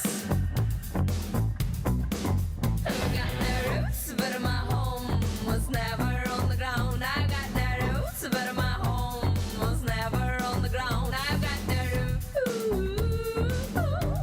I've got no roots.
Süper, Allah da. Bu nə gözəllik, bu nə şıqlıq. İşləyir bəli, mikrofon. Работает. Спасибо большое. Sabahınız Sabahınız xeyirli olsun. Xeyirli uğurlu açılsın gününüz. Bugün ümumiyyətlə Tezdən Oyan proqramında da, o cümlədən Sağlam Oyan proqramında da hər kəs ağappaq, bənbəyaz geyinir. Şəbnəm, gözəllik ağlı gətirmişsən. Ela da xüsusi belə. Mən bu insin quruşq olaraq. Neyse Ela da, amma bu günləri bir balaca gecikmişdin. Neyse, danışacaq hələ. Ya deyək, oynayımağıma, gülməyimə baxma. O, istəsinə. Biraz rest etmək Bəli, canlı efir qaydaları var. Məni bilir, Şəbnəm məni çox gözəl bilir ki, mən işimdə almanam yəni. Bəli, ümumiyyətlə canlı efir qaydaları var. Amma bütün hallarda Ela da öz gözəlliyi ilə, bu gözəl ifasıyla bizə unutturdu onu. Bəli, mən çalışdım. Unutmamışam, amma unutmağa çalışarıq. Sözdə bir sağlamlıqdır da. Rəqs etdik, biraz belə açılışdıq. Gümrahlaşdıq. Gümrah olduq. Ela da digər mahnılarda rəqs olacaq, ritmik olacaq. O deep house-dur, yəni tamamilə fərqli bir ifa olacaq. Allah, gözəl. Uğurlar sənə, səni dinləyəcək və başqa verilişlərimizdə də gözləyirik. İnşallah, təşəkkür, çox sağ olun. İnşallah tezliklə yeni bir mahnı gələcək, Bərbaxın cover-ı gələcək. Super, biz də izləyəcəyik, nə gözəl. Və hörmətli izləyicilərimiz, Sağlam Oyan proqramı isə öz axarını davam edir. Ela da keçirik o tərəfə, biz isə bir neçə dəqiqədən sonra yenidən də musiqilərimizə davam edəcəyik. Və tamaşaçılarımızın diqqətini çatdıraq, hörmətli izləyicilərimiz, bu günləri biz uşaqlarımızdan danışırıq və əbəs yerə danışmırıq. Çünki məqsədimiz, niyyətimiz nədir? Sağlam cəmiyyət yetişdirmək, sağlam gələcək yetişdirmək. Şəbnəm, mənim üçün hər şeydən önəmli bu gəlir. İnsan sağlam olduğu zaman, uşaq sağlam şəkildə formalaşdığı zaman, hər şey beyində həll olunur. O zaman onun gələcəyi istər ixtisas seçimi olsun, istər ixtisas olmasın, hər hansı bir peşə seçimi olsun, bunların hər biri maksimal dərəcədə rol oynayır. Mütləq şəkildə, təbii ki. Ona görə bu günləri psixoloq, eyni zamanda müəllimə təbii ki, Günay xanım Əkbərova qonağımızdır. Xoş gəlmişsiniz Günay xanım. Günay xanım, sizə kifayət qədər suallarımız olacaq. Çünki bizim bu müasir dövrün övladlarımız, balalarımız, uşaqlarımız tam fərqlidirlər. Bizim valideynlərimiz də bizə o ifadəni tez-tez işlədirdilər. Əşi, bizim vaxtımızda bilirsiniz, bir dənə kitab var idi, bütün kənd o kitabdan oxuyurdu. Bizim vaxtımızda belə. İndi biz də bilmirəm, bu yaşlı əlaqədardır. Ya nədirsə, biz uşaqlarımıza bu ifadəni tez-tez işlədirik. Mən şəxsən oğluma nə ifadəsini işlədirəm. Deyirəm ki, bax oğlum, mən anam balaca bir göz ağardanda artıq çəkinirdim. Biraz özümü yığışdırdım. İndiki uşaqlar çox sərbəstdir, çox özəldir, çox rahatdır. Bilmirəm, belə maraqlıdır. Nədə irəli gəlir bu? İlk öncə bundan danışıq, sonra keçək əsas mövzumuza. Əvvəla hər kəsi salamlayıram sizləri də. Çox sağ olun, dəvət etdiyiniz üçün verilişə. Biz isə minnətdarıq Günay xanım.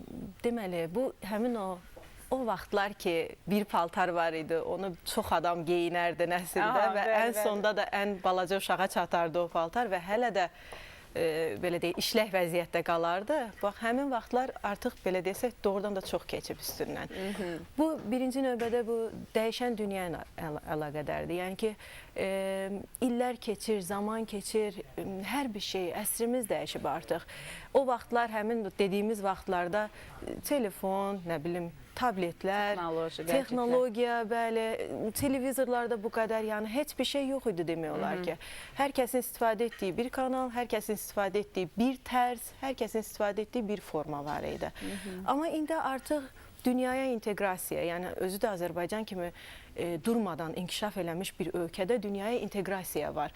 Və bu inteqrasiyada təbii ki, bizim o balaca balalarımız da, o mələk kimi balalarımız da öz işlərini görürlər, öz xarakterləri formalaşır və bu formalaşan xarakteri sadəcə biz böyüklərin üzərinə düşən odur ki, biz onları düzgün şəkildə formalaşdıraq. Tərbiyə şərtdirmi?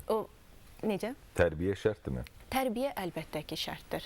Tərbiyə bir insanın şəxsiyyət kimi formalaşması üçün ilkin bəlkə də şərtlərdən biridir. Çünki təlim olmaya bilər. Təhsil hər kəsin, belə deyək də, necə ki, bayaq ustamızda da dediyimiz kimi, hər kəs təhsilli olmalıdır deyə bir şərt yoxdur. Amma hər kəs tərbiyəli, özünə hörmət eləyən, ətrafına hörmət eləyən, oturuşuğunu, duruşuğunu, yerini bilən bir formalaşan bir şəxsiyyət olmalıdır. Günay xanım, dediyinizlə razıyam, amma qismən. İstəyirəm ki, nəyə görə qismən razıyam? Çünki söhbətimizdə diskussiya şəklində davam eləsin. Yəni, sual cavab istəmirəm olsun bugünkü mövzumuz. Tərbiyə şərtdirmi? Mənə bu sualı versəydilər, mən deyərdim şərt deyil. Nəyə görə belə deyərdim? Uşağa demək ki, sən bunu belə qoymamalısan, burada oturmalısan, burada durmalısan, bunun yanında belə danışmalısan, bu mənə görə ən absurd bir şeydir. Mənim atam sadəcə uşaq vaxtı mənə bircə dəfə deyib, özümü artıq dərk eləyəndə ki, həyatda narkomaniya var, spirtli içkilər var, həyatda müxtəlif xəstəliklər var, spirt var, o var, bu var. Bunlara yaxalanmamaq üçün və ya da mənfi pis yola getməmək üçün seçimi sən eləyəcəksən. Doğru yolda olacaqsan, istədiyin sahəni seçəcəksən, işləyəcəksən, çalışacaqsan və sən o sahədə gedib uğur qazanacaqsan, mən də sənə afərin deyəcəm. Mənfi sahəyə getsən, mən sənin arxanda dayanmayacam və sənə dəstək olmayacam. Bu mənim üçün uşaqlıqdan qulağımda sırğadır. Və mən öz seçimimi özüm edirəm. Bizdə tərbiyənin metodikası mənə görə yanlışdır. Demirəm, hər ailədə. Nə yanlışlıq var? Nədə yanlış? Mən inşallah sən ata olarsan, ondan sonra danışarıq. Amma yox. Mən bir valideyn kimi tərbiyənin mütləq şəkildə lehnəyəm. Çünki tərbiyə sənə masa arxasında əyləşib yemək yemək qaydasını öyrət. Məsələn, sənə səs küy salıb, dağıdıb, tökəndə bunu etmək olmaz deməsələr, sən gəlib insan kimi formalaşa bilməzsən axı. Meşə cəngəllik qanunları ilə biz böyüyərik. Şəbnəm, o başqa bir şeydir. Mən dediyim sən nədir? Biri var ki, sən özün hərəkətinlə, ata da, ana da öz hərəkətlərindən uşağa örnəyi olur. Ən gözəl tərbiyə budur. Amma ata, ana əgər gecə-gündüz içki içirsə və yaxud da ki, təbii ki, içki içməyə aid bir şey yoxdur. Təbii ki, o həyat tərzi. Yəni, həyat tərzi və yaxud da ki, doğru düzgün şəkildə həyat tərzi sürmürsə, uşaq da onu görürsə, onu götürürsə və uşaqdan da sən hər hansı bir alkoqol istifadə eləməsən, söyüş söymə, kimsə bostanına daş atma və ya da kimsə incitmə, bunu demək düzgün deyil. Tərbiyə sən özün böyükdən birbaşa olaraq... Çox mübahisəli demək istəyirəm, elə Günay xanım cavab versin. Anadan, atadan birbaşa olaraq uşağa keçməlidir, məncə. Ola bilər. Çox müəyyən məqamlar var, müəyyən, bəli, təsirlər var, cəmiyyətin özü var. Uşaqlarımızı böyüdürük, amma cəmiyyətə buraxırıq, oranın təsiri ilə böyümək filan. Elə Günay xanım, bax, bu sualımıza bizə izah versin. Mən Azər bəyin dediyində bir şey əlavə etmək istəyirəm ki, Azər bəy, biz yəni belə deyək də, hər birimiz olmasa da bir çoxumuz tərbiyəyə dar çərçivədə baxırıq. Əslində tərbiyə məfhumu çox geniş bir yerdən baxmaq lazımdır. Yəni ki, tərbiyə sadəcə övlada, insana, belə deyək və ya hər hansı bir şagirdə, tələbəyə olmaz demək deyil, xeyr. Bəli, amma bizdə bunu öyrədirlər axı. Biz belə deyək də, bu... Alternativlər təqdim olunur. Bəli, əlbəttə ki. Məsələn, ən bəsit bir örnək verim. Deyək ki, bizim valideynlərimiz, bizim də, yəni ki, bizim uşaqlığımızda, bəlkə də sizin də həmçinin eyni, belə deyək də, hətta bizim valideynlərimizin uşaqlığında sadəcə bir şey göstərirdilər ki, bunu eləyin. Olarmı, olmazmı demirdilər, sual vermirdilər. Bunu eləməlisiniz deyirdilər. Bəli. Amma indiki övladlara biz tərbiyə verərkən biz bunu istifadə etməməliyik. Təbii ki, onları bir fasilitator kimi yönləndirməliyik. Amma bu yönləndirmə onlara əmiryani olmamalıdır. Yəni, bir örnək verim. Yönləndirmə də əslində seçim olmalı deyə məncə, Şəbnəm. Əslində, mən də bunu vurğulayacaqdım ki, məsələn üçün deyək ki, məsələn, körpə uşaqlarımızın ən böyük çətinliklərindən biri, valideynlərin, yəni anaların ən böyük çətinliklərindən biri yemək və yatmaq mövzularında olur ki, hə, yatmağa gedək, getməyə və ya bunu yemirəm mövzularında. Biz onların qarşısına bizim istədiyimiz, bizim icazə verdiyimiz çərçivədə iki seçim qoymalıyıq. Bəli. Bunu mu istəyirsən, bunu mu istəyirsən deyə. Və bu seçim artıq o özünü həm müstəqil bir şəxsiyyət kimi başa düşəcək, formalaşdıracaq ki, aha, mənim valideynim mənə şans verir, icazə verir ki, mən seçim. Həm də bizim icazə verdiyimiz çərçivədə olacaq bu. Yəni ki, biz bunun ikisini də zaten məsləhət görürük. Hansını seçirsə, hər ikisi bizə sərf edir də belə desək. Bəli, yəni seçim şansı vermək lazımdır insanlara. Ona görə deyirəm ki, tərbiyəyə biz dar çərçivədən baxmalı deyilik. Tərbiyə özü çox böyük bir mövzudur və bunun hər bir tərəfindən, yəni həm yaş məsələsindən, həm təhsil məsələsindən, hər bir tərəfindən çox-çox böyük söhbətlər, mübahisələr və ya belə deyək, ortaq qərarlar da, fərqli qərarlar da çıxa bilər. Yəni ilk olaraq təhsildən başlayaq o zaman. Uşaqlarımızın təhsil almağını hər birimiz istəyirik. Düzdür, mən də valideyn deyiləm, Şəbnəm çox gözəl valideyndir. İnşallah. Mən də bir valideynəm. Siz də valideynsiniz o cümlədən. Təhsildə, uşaqların həyatında təhsilin rolundan danışalım mümkünsə. Uşaqların həyatındakı təhsilin rolu özü də böyük bir, buyurun. Belə deyək, təhsilin rolu özü də böyük bir yer tutur. Nə üçün? Bilirsiniz necədir? Əslində, bayaqları bir mövzuya toxunduq. Mən orada özümü gücünə saxladım ki, çox gözəl bir söz deyim. Nizami Gəncəvinin, dahi bizim, belə deyək də, şairimizin çox gözəl bir sözü var. Deyir ki, kamil bir palançı olsa da insan yaxşıdır yarımçılıq papaqçılıqdan. Yəni, Biz sadəcə övladımıza robot kimi baxmalı deyilik. Məcbur edirik ki, övladımız hər birisi universitet təhsili alsın və ya hər birisi çox böyük bir yerdə həkim olsun, müəllim olsun, nə bilim, hər hansı bir peşənin ixtisası, yəni çox gözəl yiyələnsin deyə məcbur eləyirik. Amma biz övladlarımıza şans verməliyik ki, o seçimi özləri etsinlər. Çünki təhsildə məcburiyyət olmaz. Təhsildə hər hansı, yox, mütləq formada bunu oxumalısan, olmaz. Biz onları bunu sevdirə bilərik. Yəni ki, hər hansı bir təhsilin hər hansı bir sahəsini və ya hər hansı bir fənni sevdirə bilərik. Və onların da maraq dairəsinə görə individual yanaşaraq biz onlara yönləndirməliyik ki, mənim övladım bunları bacarır və bunu sevir. Və onu bu sahə üzrə mən, belə deyək, həvəsləndirsəm daha yaxşı olar deyə. Yəni ki, biz təhsildə də, hər bir mövzuda da, nəinki tək təhsildə, heç birində biz onlara məcburiyyət, yəni deyə bilmərik ki, məcburiyyət. Ayrı, hətta geyimdə belə. Əlbəttə ki, geyim mövzusu da təbii ki, insanın və ya kiçik uşaqların doğulduqdan etibarən artıq şəxsiyyət kimi formalaşmasında bəlkə də birinci rolu oynayır. Niyə görə?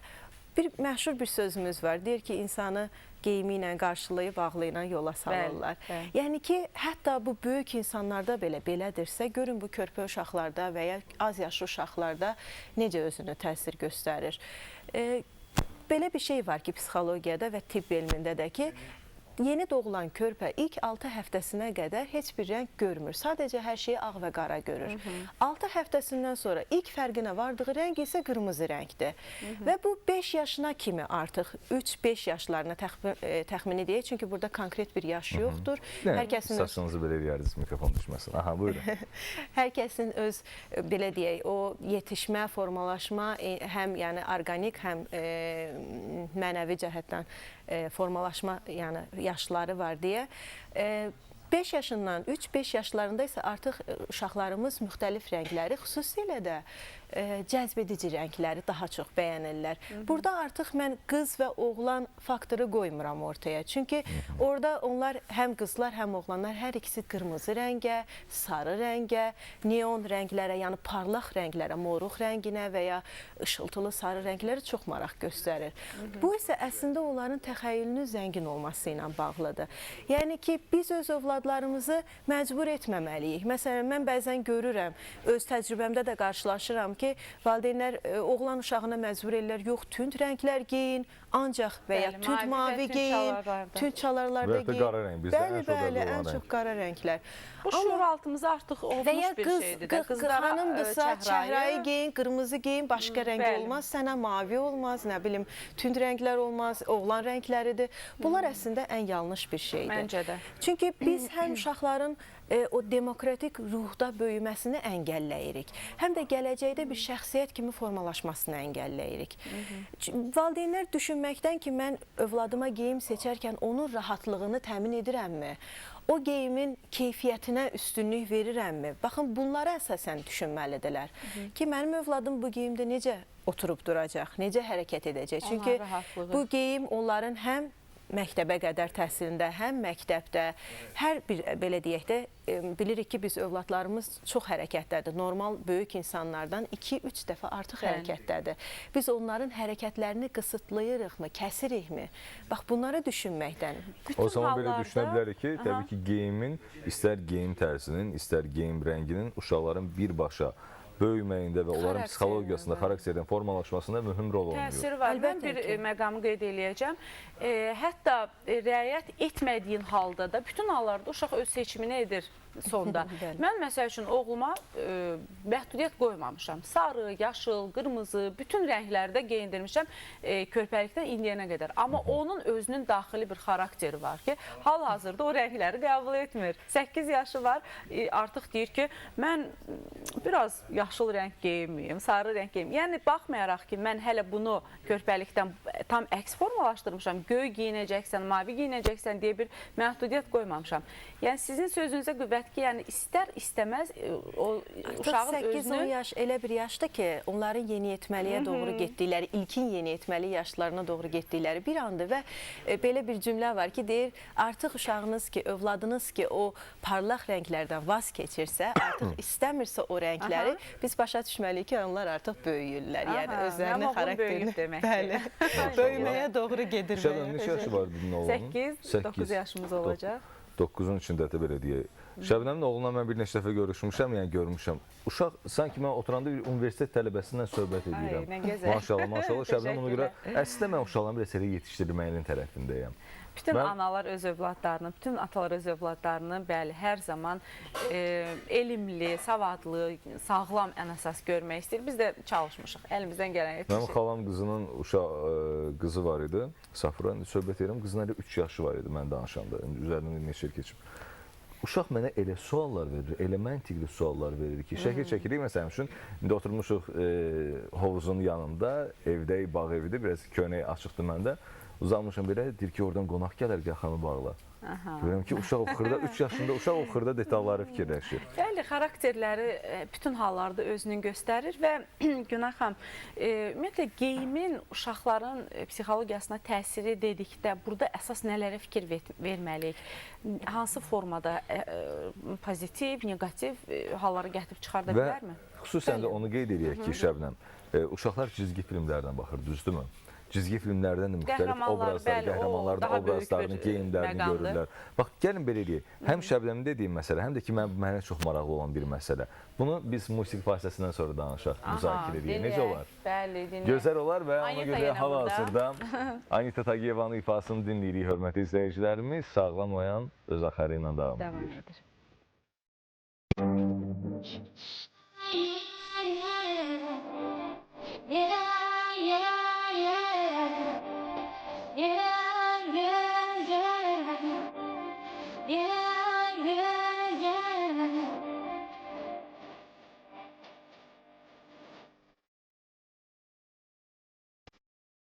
I love you, but I got to stay true. My mouth's got me on my knees. I'm begging, please stop playing games. I don't know what this is, but you got me good, just like me you. I don't know what you do, but you do it well. I am the fail. You got me begging you for nothing.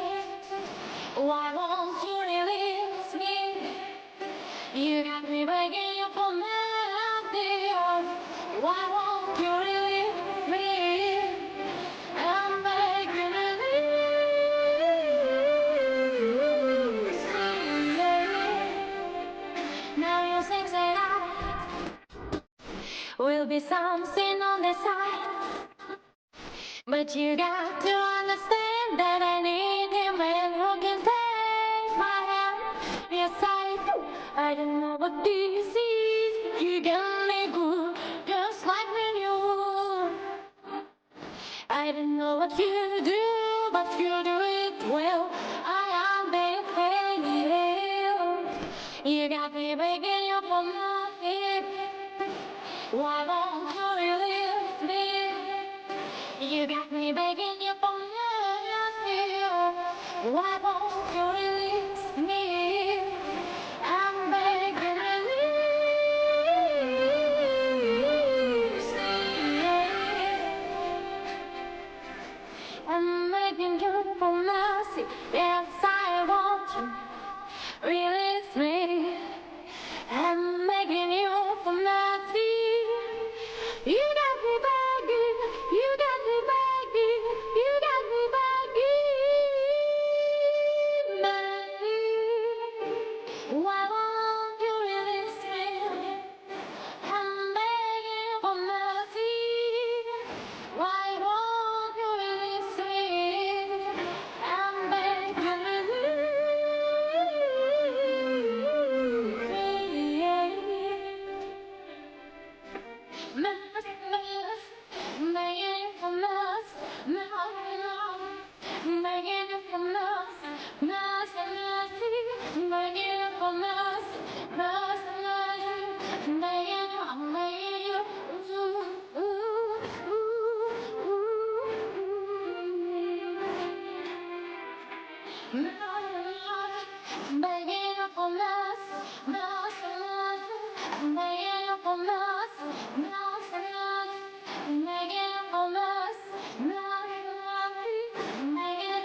Anita Tagiyeva təşəkkürümüzü bilirik belə gözəl ifaya görə. Çox sağ ol, var ol, təşəkkürlər. Sağlamayansa öz axarı ilə devam edir deyir tamaşaçılarımız.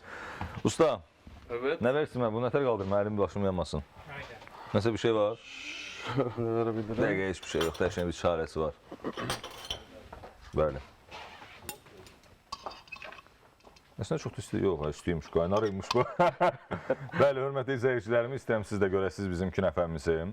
Deməli, badamlı, hindiqozlu, adiqoz və fıstıqlı. Başqa nə var idi içərisində? Başqa nəsə də var idi? Fındıq var. Hə, fındıq, qoz, hindiqozu.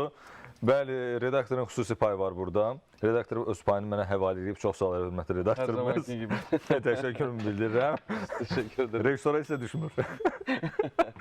Sağ edelim, hər kəsin payı var. Hər birinizə təşəkkürümü bildirirəm, minnətdarım. Çox sağ olun. Bəşir Usta, ikinci şirniyyatımız da var. Aha. Hafif daha bir kızarsın. Şöyle biraz maşallah, maşallah. Biraz da qızaracaq və biz hər ikisini də Instagram səhifəmizdə çəkib paylaşacağıq. Və tərkiblərini də vaxtı olsa inşallah onları da yazarıq, qeyd edərik. İnşallah. Təşəkkürlər, çox sağ olun Bəşir Usta, var olun. Təşəkkür ederiz. Minnətdarı və son üzərinə şərbətini tökmüşsünüz də artıq. Tabii şərbətin hazır, hər şey. Sadəcə hemen. Amma ən gözəli bilsin nədir? Bununla bir dənə geçən dondurma. Dondurma. Mən dondurmayı nə sevirəm? Peynirlerin üstüne gidiyor da kaymakların üstüne dondurma gidiyor. Qaymaqla yox da, sadəsinin üzərinə hə. Sadə ilə alınır, amma belə qaymaqla yox, amma bu da bilirəm süper olacaq. Təşəkkürümü bildirəm. Biz təşəkkür ederiz. Ürək sözünüz var. Herkesi Köz Künefe'ye bekliyoruz. Bəli, Köz Künefe'ye gedə bilərsiniz hörmətli izləyicilərimiz. Çünki çox gözəl şirniyyatlar məsələ Köz Künefe'dədir. İnşallah. Şu komandanı yığıb gələcək ora. İnşallah bekliyoruz. Hep söylüyorum. Siz gəlmirsiniz bura, deyir yəqin bizdən küsüm ona görə bizə gəlmiyor. Yok estağfurullah, niye güzelim ki? Teşekkürler, çok sağ olun, var olun. Və Şəbnəm əl işində adaşından söhbət edir. Ortadakı xahiş edirəm Güney xanım, ay Güney xanım, gətirməyin qara qızların şəkillərini bura. Səhər-səhər əfaruyəm dəyişir. Həqiqətən çox gözəl şəkildir, mənim də gözüm düşüb ona. Amma Şəbnəmin də şəkli çox inanılmaz gözəldir. Azər həqiqətən maraqlı bir peyzaj yaradıb burada. Şəbnəm, yekunlaşdırırıq qızım, yoxsa? Hə, çox maraqlı yaz qızı göstərək yenə də təzə bizə qoşulan tamaşaçılarımız ola bilər. İzləyicilərimizə baxsınlar. Gözəl bir balet edən bir xanım, həm də balerina, həm də gözəl bir peyzaj burada yaradıb. Günxan Art Studio, düz dedim? Bəli. Günxan Art Studio Güney xanıma təşəkkürümüzü bildiririk və bizim bütün verilişlərimizdə bax tezdən oyan olaraq biz istedadlı, xüsusi əl qabiliyyəti olan xanımlarımızı, balacalarımızı, körpələrimizi, hər kəsi bax burada gözləyirik, gəlib öz xüsusi əl qabiliyyətinizi göstərə bilərsiniz və qeyd edim ki, verilişimiz zamanı əl işi hazırlayan bizim buradakı iştirakçılarımız öz hədiyyəsini sizə edəcəklər. Hədiyyəni heç nədən qazanmayacaq, neynəyəcək? Tezdən oyan səhifəsinə daxil oluruq. Tezdən oyan altdan xət, tezdən altdan xət oyan, daha doğrusu daxil oluruq və əl işi hazırlanmış şəklin altına etiketləyirik biz dostlarımızı. Daha çox dostunu etiketləyən izləyicimiz bizdən bax bugün Şəbnəm xanımın bu gözəl tablosunu, rəsm əsərini əldə edəcək və biz yenə də buradan səslənirik ki, xüsusi əl qabiliyyəti olanlar bizə tezdən oyan səhifəsinə yazsınlar ki, biz də onları dəvət edək. Burada gözəl bir xüsusi görüşəmizdə onlara yer ayıraq. Və Şəbnəm, yekunlaşdıranda yenə də qeyd edim ki, təqdim edəcək sənə uğurlar. Şəbnəm heç danışmaqla arası yoxdur, tam mənə əks bir adamdır. Şəbnəm öz işini rəsm əsərli göstərəcək, eləmi? Onu da görüşərik. Mən də keçim bizim gözəl Günay xanımla söhbətimizə. Bəh, burada şamlar falan yandırıb da Azər. Nə oldu ay Azər? Sənə birdən romantik oldu. Həyatdan öyrəşmişəm. Həyat hər gün deyir ki, mən xahiş edim şamları yandır. Belə dominantdır da, gələn kimi bunu belə elə, bunu elə elə.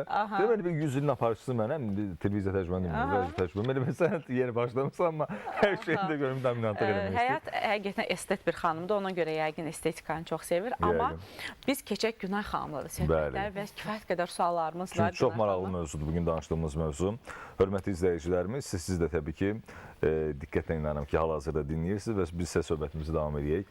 Qaldığımız yerdən davam edəyim. Bəli, ümumiyyətlə, Günay xanım, Azər çox maraqlı bir sual ünvanladısa, mən bu sualın müəyyən cavabını bilirəm, öz təcrübəmlə, həyat təcrübəmlə, övladlarımla bağlı. Cizgi film qəhrəmanları artıq bütün aksesuarlar, bütün geyimlər, hətta yataq dəstləri, otaqları, nə bilim, çantaları, qələmi belə cizgi film qəhrəmanları ilə seçirlər.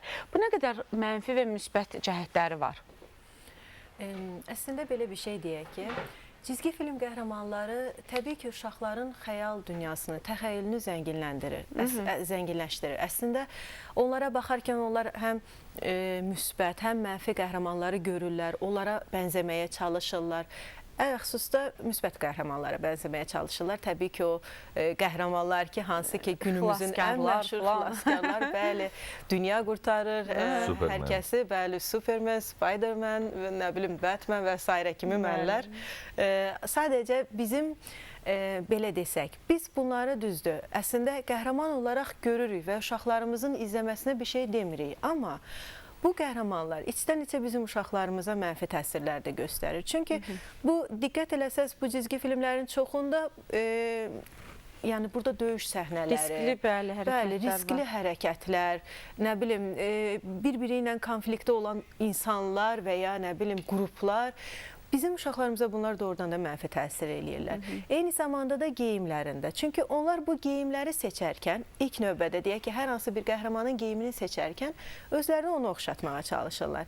Və düşünürlər ki, mən Spidermanəm, mən Batmanəm. Bu bizim həyatımızda olmurmu? Təbii ki, valideyn olan hər bir kəsin həyatında hal-hazırda da və bundan sonra da yəqin ki, olacaq. Sadəcə olaraq bizim üstümüzə düşən vəzifə, biz bu cizgi filmləri onsuz da övladlarımızdan ayıra bilmirik. Niyə görə ayıra bilmirik? Çünki evdə qoymasaq da, yasaqlasaq da ki, bu düzgün hərəkət deyil və ya yasaqlasaq belə, o haradasa yenə də ona baxacaq, deyək ki, və ya bağçada və ya internetdə. Bilirsiniz ki, bu dəqiqə bütün uşaqlar maşallah 3 yaşından artıq telefon, texnologiya alətləri ustalardır. Etiraf edeyim. Mən bu yaşda elə bir gün yoxdur ki, cizgi filminə oturub baxmıyorum. Özdə cizgi filmlərlə baxıram ki, evdə deyirlər, elə bilsən, sənədli filmə baxırsan, Himalay dağları haqqında çox sevər edə, istəyər edə baxıram. Məsələn, mən cizgi filmə baxanda özümü çox xoşbəxt hiss edirəm. Dəhşət dərəcədə. Maraqlıdır. Günəxəm, nə əlaqəlidir? Sizin belə deyək də tək deyilsiniz. Mən özüm də çox sevirəm cizgi filmlərə baxmağı. Bu doğrudan da cizgi filmlərdə, hətta cizgi filmə baxdığımda, yəni oturub ağladığım belə olub bəzi səhnələrində. Yəni o qədər təsir edici cizgi filmlər var. Sadəcə olaraq yenə deyirəm, biraz bu övladlarımıza analiz etməyi öyrədəyik. Yəni ki, biz cizgi film olduğunu ona aşılayaqın. İlk öncə. Deyək ki, bunu bildirməliyik ki, bu cizgi filmdir. Bu real həyat deyil. Hətta filmlərə belə biz bunu real həyatda eləsək, biz həqiqətən də zədələnə bilərik. Və ya bizim üçün bu mənfi təsir ola bilər. Və ya övladlarımız deyək ki, o orada gördüyü o davadalaşları falan gedib eyni zamanda məktəbdə, bağçada və ya bu davam eləyir. İnandırım sizə ki, bu davam eləyir. Yəni ki, mən öz təcrübəmdən deyim ki, mən artıq 12 ildir müəllimə işləyirəm və görürəm ki, bu böyük uşaqlarda belə yeni yetmələr hətta bir çox hallarda, ən pis hallarda belə desək, universitetdə belə davam eləyir bu. Yəni ki, o bilinçaltı, beyinaltı belə deyək, yerləşən o negativ düşüncələr ki, mən güclüyəm, mən hər bir şey eləyə bilərəm, çünki mən haqlıyam düşüncəsi gələcəyin hər bir yerində özünü göstərir və bu da öz insanlarla davranışlarında ona mənfi təsir göstərir, şəxsiyyətin tam olaraq formalaşmasına mane olur. Günay xanım, çox qəşəng məsələləri qeyd edirsiniz. Nə yaxşı ki, bugün bizim qonağımızsınız, sağlam oyanan qonağısınız. Çünki lazım olan məsələləri insanları maarifləndirmək, onlara çatdırmaq hər birimizin borcudur. Xüsusən də kütləvi informasiya vasitələrinin ən əsas rolu insanları maarifləndirməlidir. Bəli. Bizim xalqımız ümumiyyətlə hər zaman oxumağa, təhsilə maksimal dərəcədə fikir verir. Bu da olduqca göstərir. Və Azər, mütləq qeyd edim ki, dəyərli izləyicilərimiz, Günay xanımın əlaqə nömrələrini siz ara-sıra verilişin gedişatı zamanı görürsünüz. Uşaqlarınızda, övladınızda rast gəldiyiniz müəyyən psixi problemlər, hər hansı bir psixoloji düşdüyü durumlar varsa, mütləq şəkildə əlaqə saxlayıb Günay xanımdan dəstək ala bilərsiniz. Müxtəlif yaş dövründə geyimlərdən danışaq da. Çox gözəl. Danışaq bu haqda. Çünki geyim tərzləri də hətta mən deyərəm. Geyim tərzləri də rol oynayır. Onunla yanaşı olaraq, çünki hər yaş dövrünə uyğun geyimin istər rəngləri, istər kriteriyaları da müəyyən qədər rol oynayır. Əslində mühüm rol oynayır. Buna toxunalım mümkünsə. Belə deyəyim, ümumiyyətlə geyim tərzlərinin doğrudan da övladlarımızda olan xasiyyətlərə və ya davranışlara çox təsiri var. Məsələn, deyək ki, biz övladımıza neysə bir dar bir paltar geyindiririk. Bu paltarın biz ona yaraşdığını düşünürük və bəlkə də yaraşır da, kənardan çox gözəl görsənir, amma bu həmin övladda, uşaqda negativ hallara gətirib çıxardır, aqressiyaya gətirib çıxardır. Biz bunu bilmirik belə. o bəlkə də onu hiss eləmir, yəni onu sıxdığını və ya narahat olduğunu hiss eləmir. Amma bir şey ki, belə deyək, onun o xarakterinə təsir edirsə, deyək ki, o dar paltarlar onu istər-istəməz içdən sıxırsa, aqressiyasını göstərirsə, bu təbii ki, çox danışa bilməyən uşaqlara aid deyil. Onlara mən heç şamil etmək istəmirəm. Düşünürəm ki, inşallah valideynlərimiz də şamil etmirlər. Bu artıq 4, 5, 6, 10 yaşına kimi, belə deyək də, müəyyən fikirlər deyən uşaqlara aiddir ki, onlar deyək ki, valideyn deyir, hə, yaraşır bu sənə, çox gözəl qalır. Həmin o paltarı geyinir, əynində sıx, otura bilmir, dura bilmir. Amma bu öz hərəkətini, yəni ki, o kənarla davranışlarını artıq onda biruzə verir. Və ya əksinə, çox rəngarəng geyən uşaqlarımız olur ki, ətrafdan bəzən hətta gülüş obyektinə də çevrilir. Amma əslində çox gözəl təxəyyülləri, zəngin təxəyyülləri, baxırsan ki, o uşaqlardan çox gözəl esselər, nə bilim, hər hansı bir gözəl əl işləri çıxır. O əslində onun o beynində olan proseslərdir ki, hansı ki, o rəngarəngliyi o daxilində hiss edir və göstərmək istəyir. Sadəcə bizim vəzifəmiz, biz onlara yön göstərməliyik. Onları bir, belə deyək, bələdçi kimi onların yanında olub, biz onlara məsləhətimizi, belə yolumuzu bildirməliyik ki, sən bunu elə. Əlbəttə ki, sən öz xəyallarından, rəngindən, istədiyindən vaz keçmə. Çünki o vaz keçmək onun gələcək həyatına mütləq şəkildə təsir edəcək, mənfi təsirini özü göstərəcək. Günel xanım, siz dediniz bu məsələni, amma biz ara-sıra şahidi oluruq ki, körpə uşaqlara böyük kişi kostyumları geyindirirlər, körpə balaca qızlara gəlinliklər kimi ağır geyimlər geyindirirlər. Yəni, bilmirəm, bəlkə də uşaqlar özlərinin zamanla barışırlar ki, bu bizim, amma bu da təsir edər. Mənə elə gəlir ki, bax, körpə yaşında, 2 yaşında, 1 yaşında kişi kostyumu geyinən, qalstuk geyinən bir uşaq artıq özünü böyümüş bir məsuliyyət yükləmiş kimi hiss edir. Varmı belə bir şey? Belə bir şey var, belə deyək. Bu iki şəkildə mümkündür. Yəni, uşağın öz istəyi ilə bunu geyinməsi, böyüklərin... 2 yaşında, 1 yaşında uşaq necə öz istəyini? Biraz belə deyək də, bir balaca böyüklərdən söz deyək ki, məsələn, 2-1 yaşında olan təbii ki, 3 yaşına kimi demək olar ki, biz özümüz nə geyindiririksə öz aynamızdır, belə desək o. Yəni ki, biz öz xarakterimiz nədirsə, övladımız da o formada olur. Yəni, hər kəsin də gözündə də 3 yaşına kimi övlad, uşaq, biz necəysə o da elədir.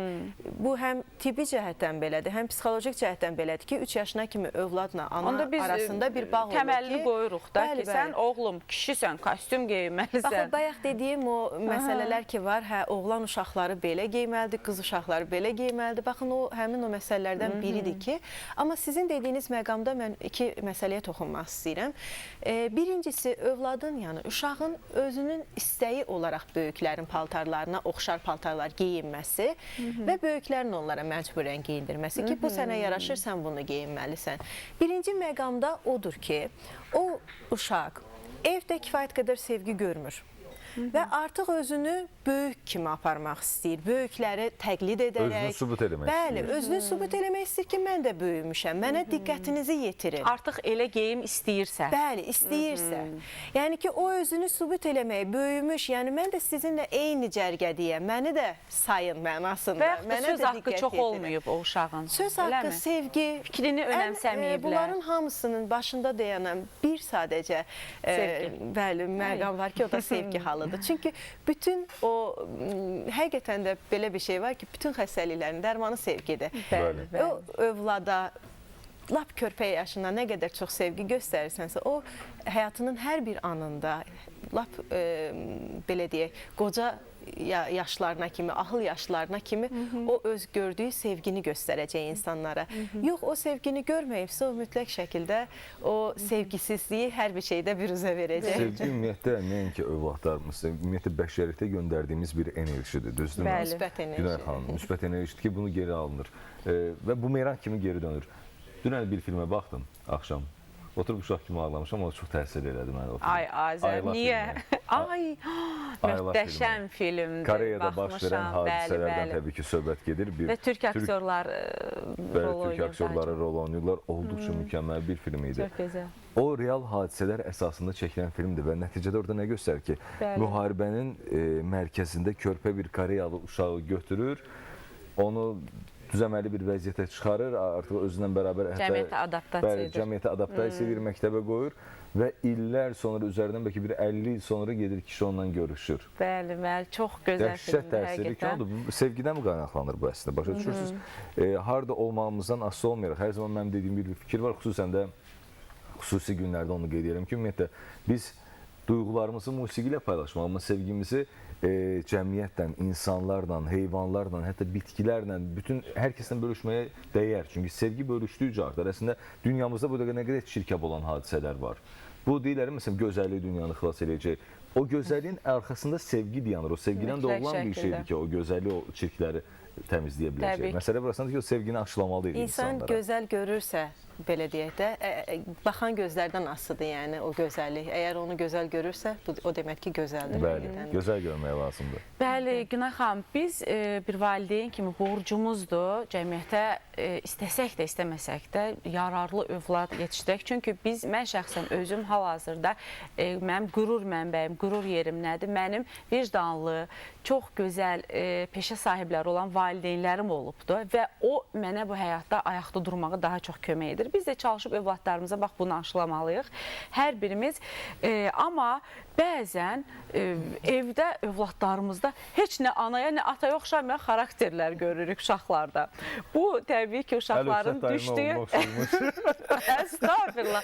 Yox, getdiyi, düşdüyü cəmiyyətlərdən götürdüyü müəyyən xarakterlər də olur. Hətta mən sənə deyim ki, Azər, qızımı ilk bağçaya qoyduğum günlərdə gəlirdi evdə istifadə etmədiyimiz ifadələri işlədirdi, onları götürürdü. Bir məqamı mütləq sizdən öyrənmək istəyirəm. Uşağın hər hansı bir geyimə bağlılığı olur. O geyim balacalaşır, o geyimdən əl çəkmir. Bu nə ilə bağlıdır? Amma qısa şəkildə çünki yekunlaşdırır. O da sevgi ilə bağlıdır. Çünki məsələn, bəzən uşaqlara deyək ki, kiçik yaşlardan hər hansı bir adyal və ya bir yastıq olur ki, uşaq onu götürür, qucaqlayır. Yəni durmadan onsuz, belə deyək, nə yata bilir, nə dura bilir. Bu yenə də valideynin əski sevgi verməsi ilə bağlıdır ki, bəli. Uşaq vaxtı bir dənə fast food yeri var. O fast food yerində təzə açılan zaman getmişdi ora. 2 dənə oyuncaq var idi. Almışdıq onu. Bəli. O oyuncaq mən bu dəqiqə 30 yaşım var, bugünə qədər məndən. Hələ də saxlamısan. Bəli.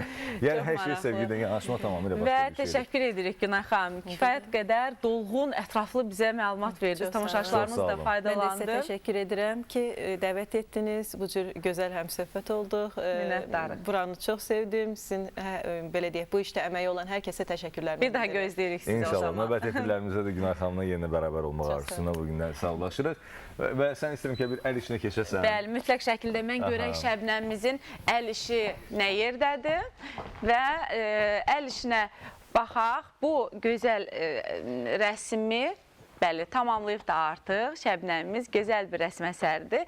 Dəyərli izləyicilərimiz, əgər siz öz otağınızdan, öz evinizdən bax bu rəsm əsərini asmaq istəyirsinizsə, mütləq şəkildə Instagram səhifənizə dostlarınızı etiketləyin və qalib olun. Təşəkkür edirik Şəbnəm, minnətdarıq sənə gəldiyin üçün. Çox sağ olun, var olun.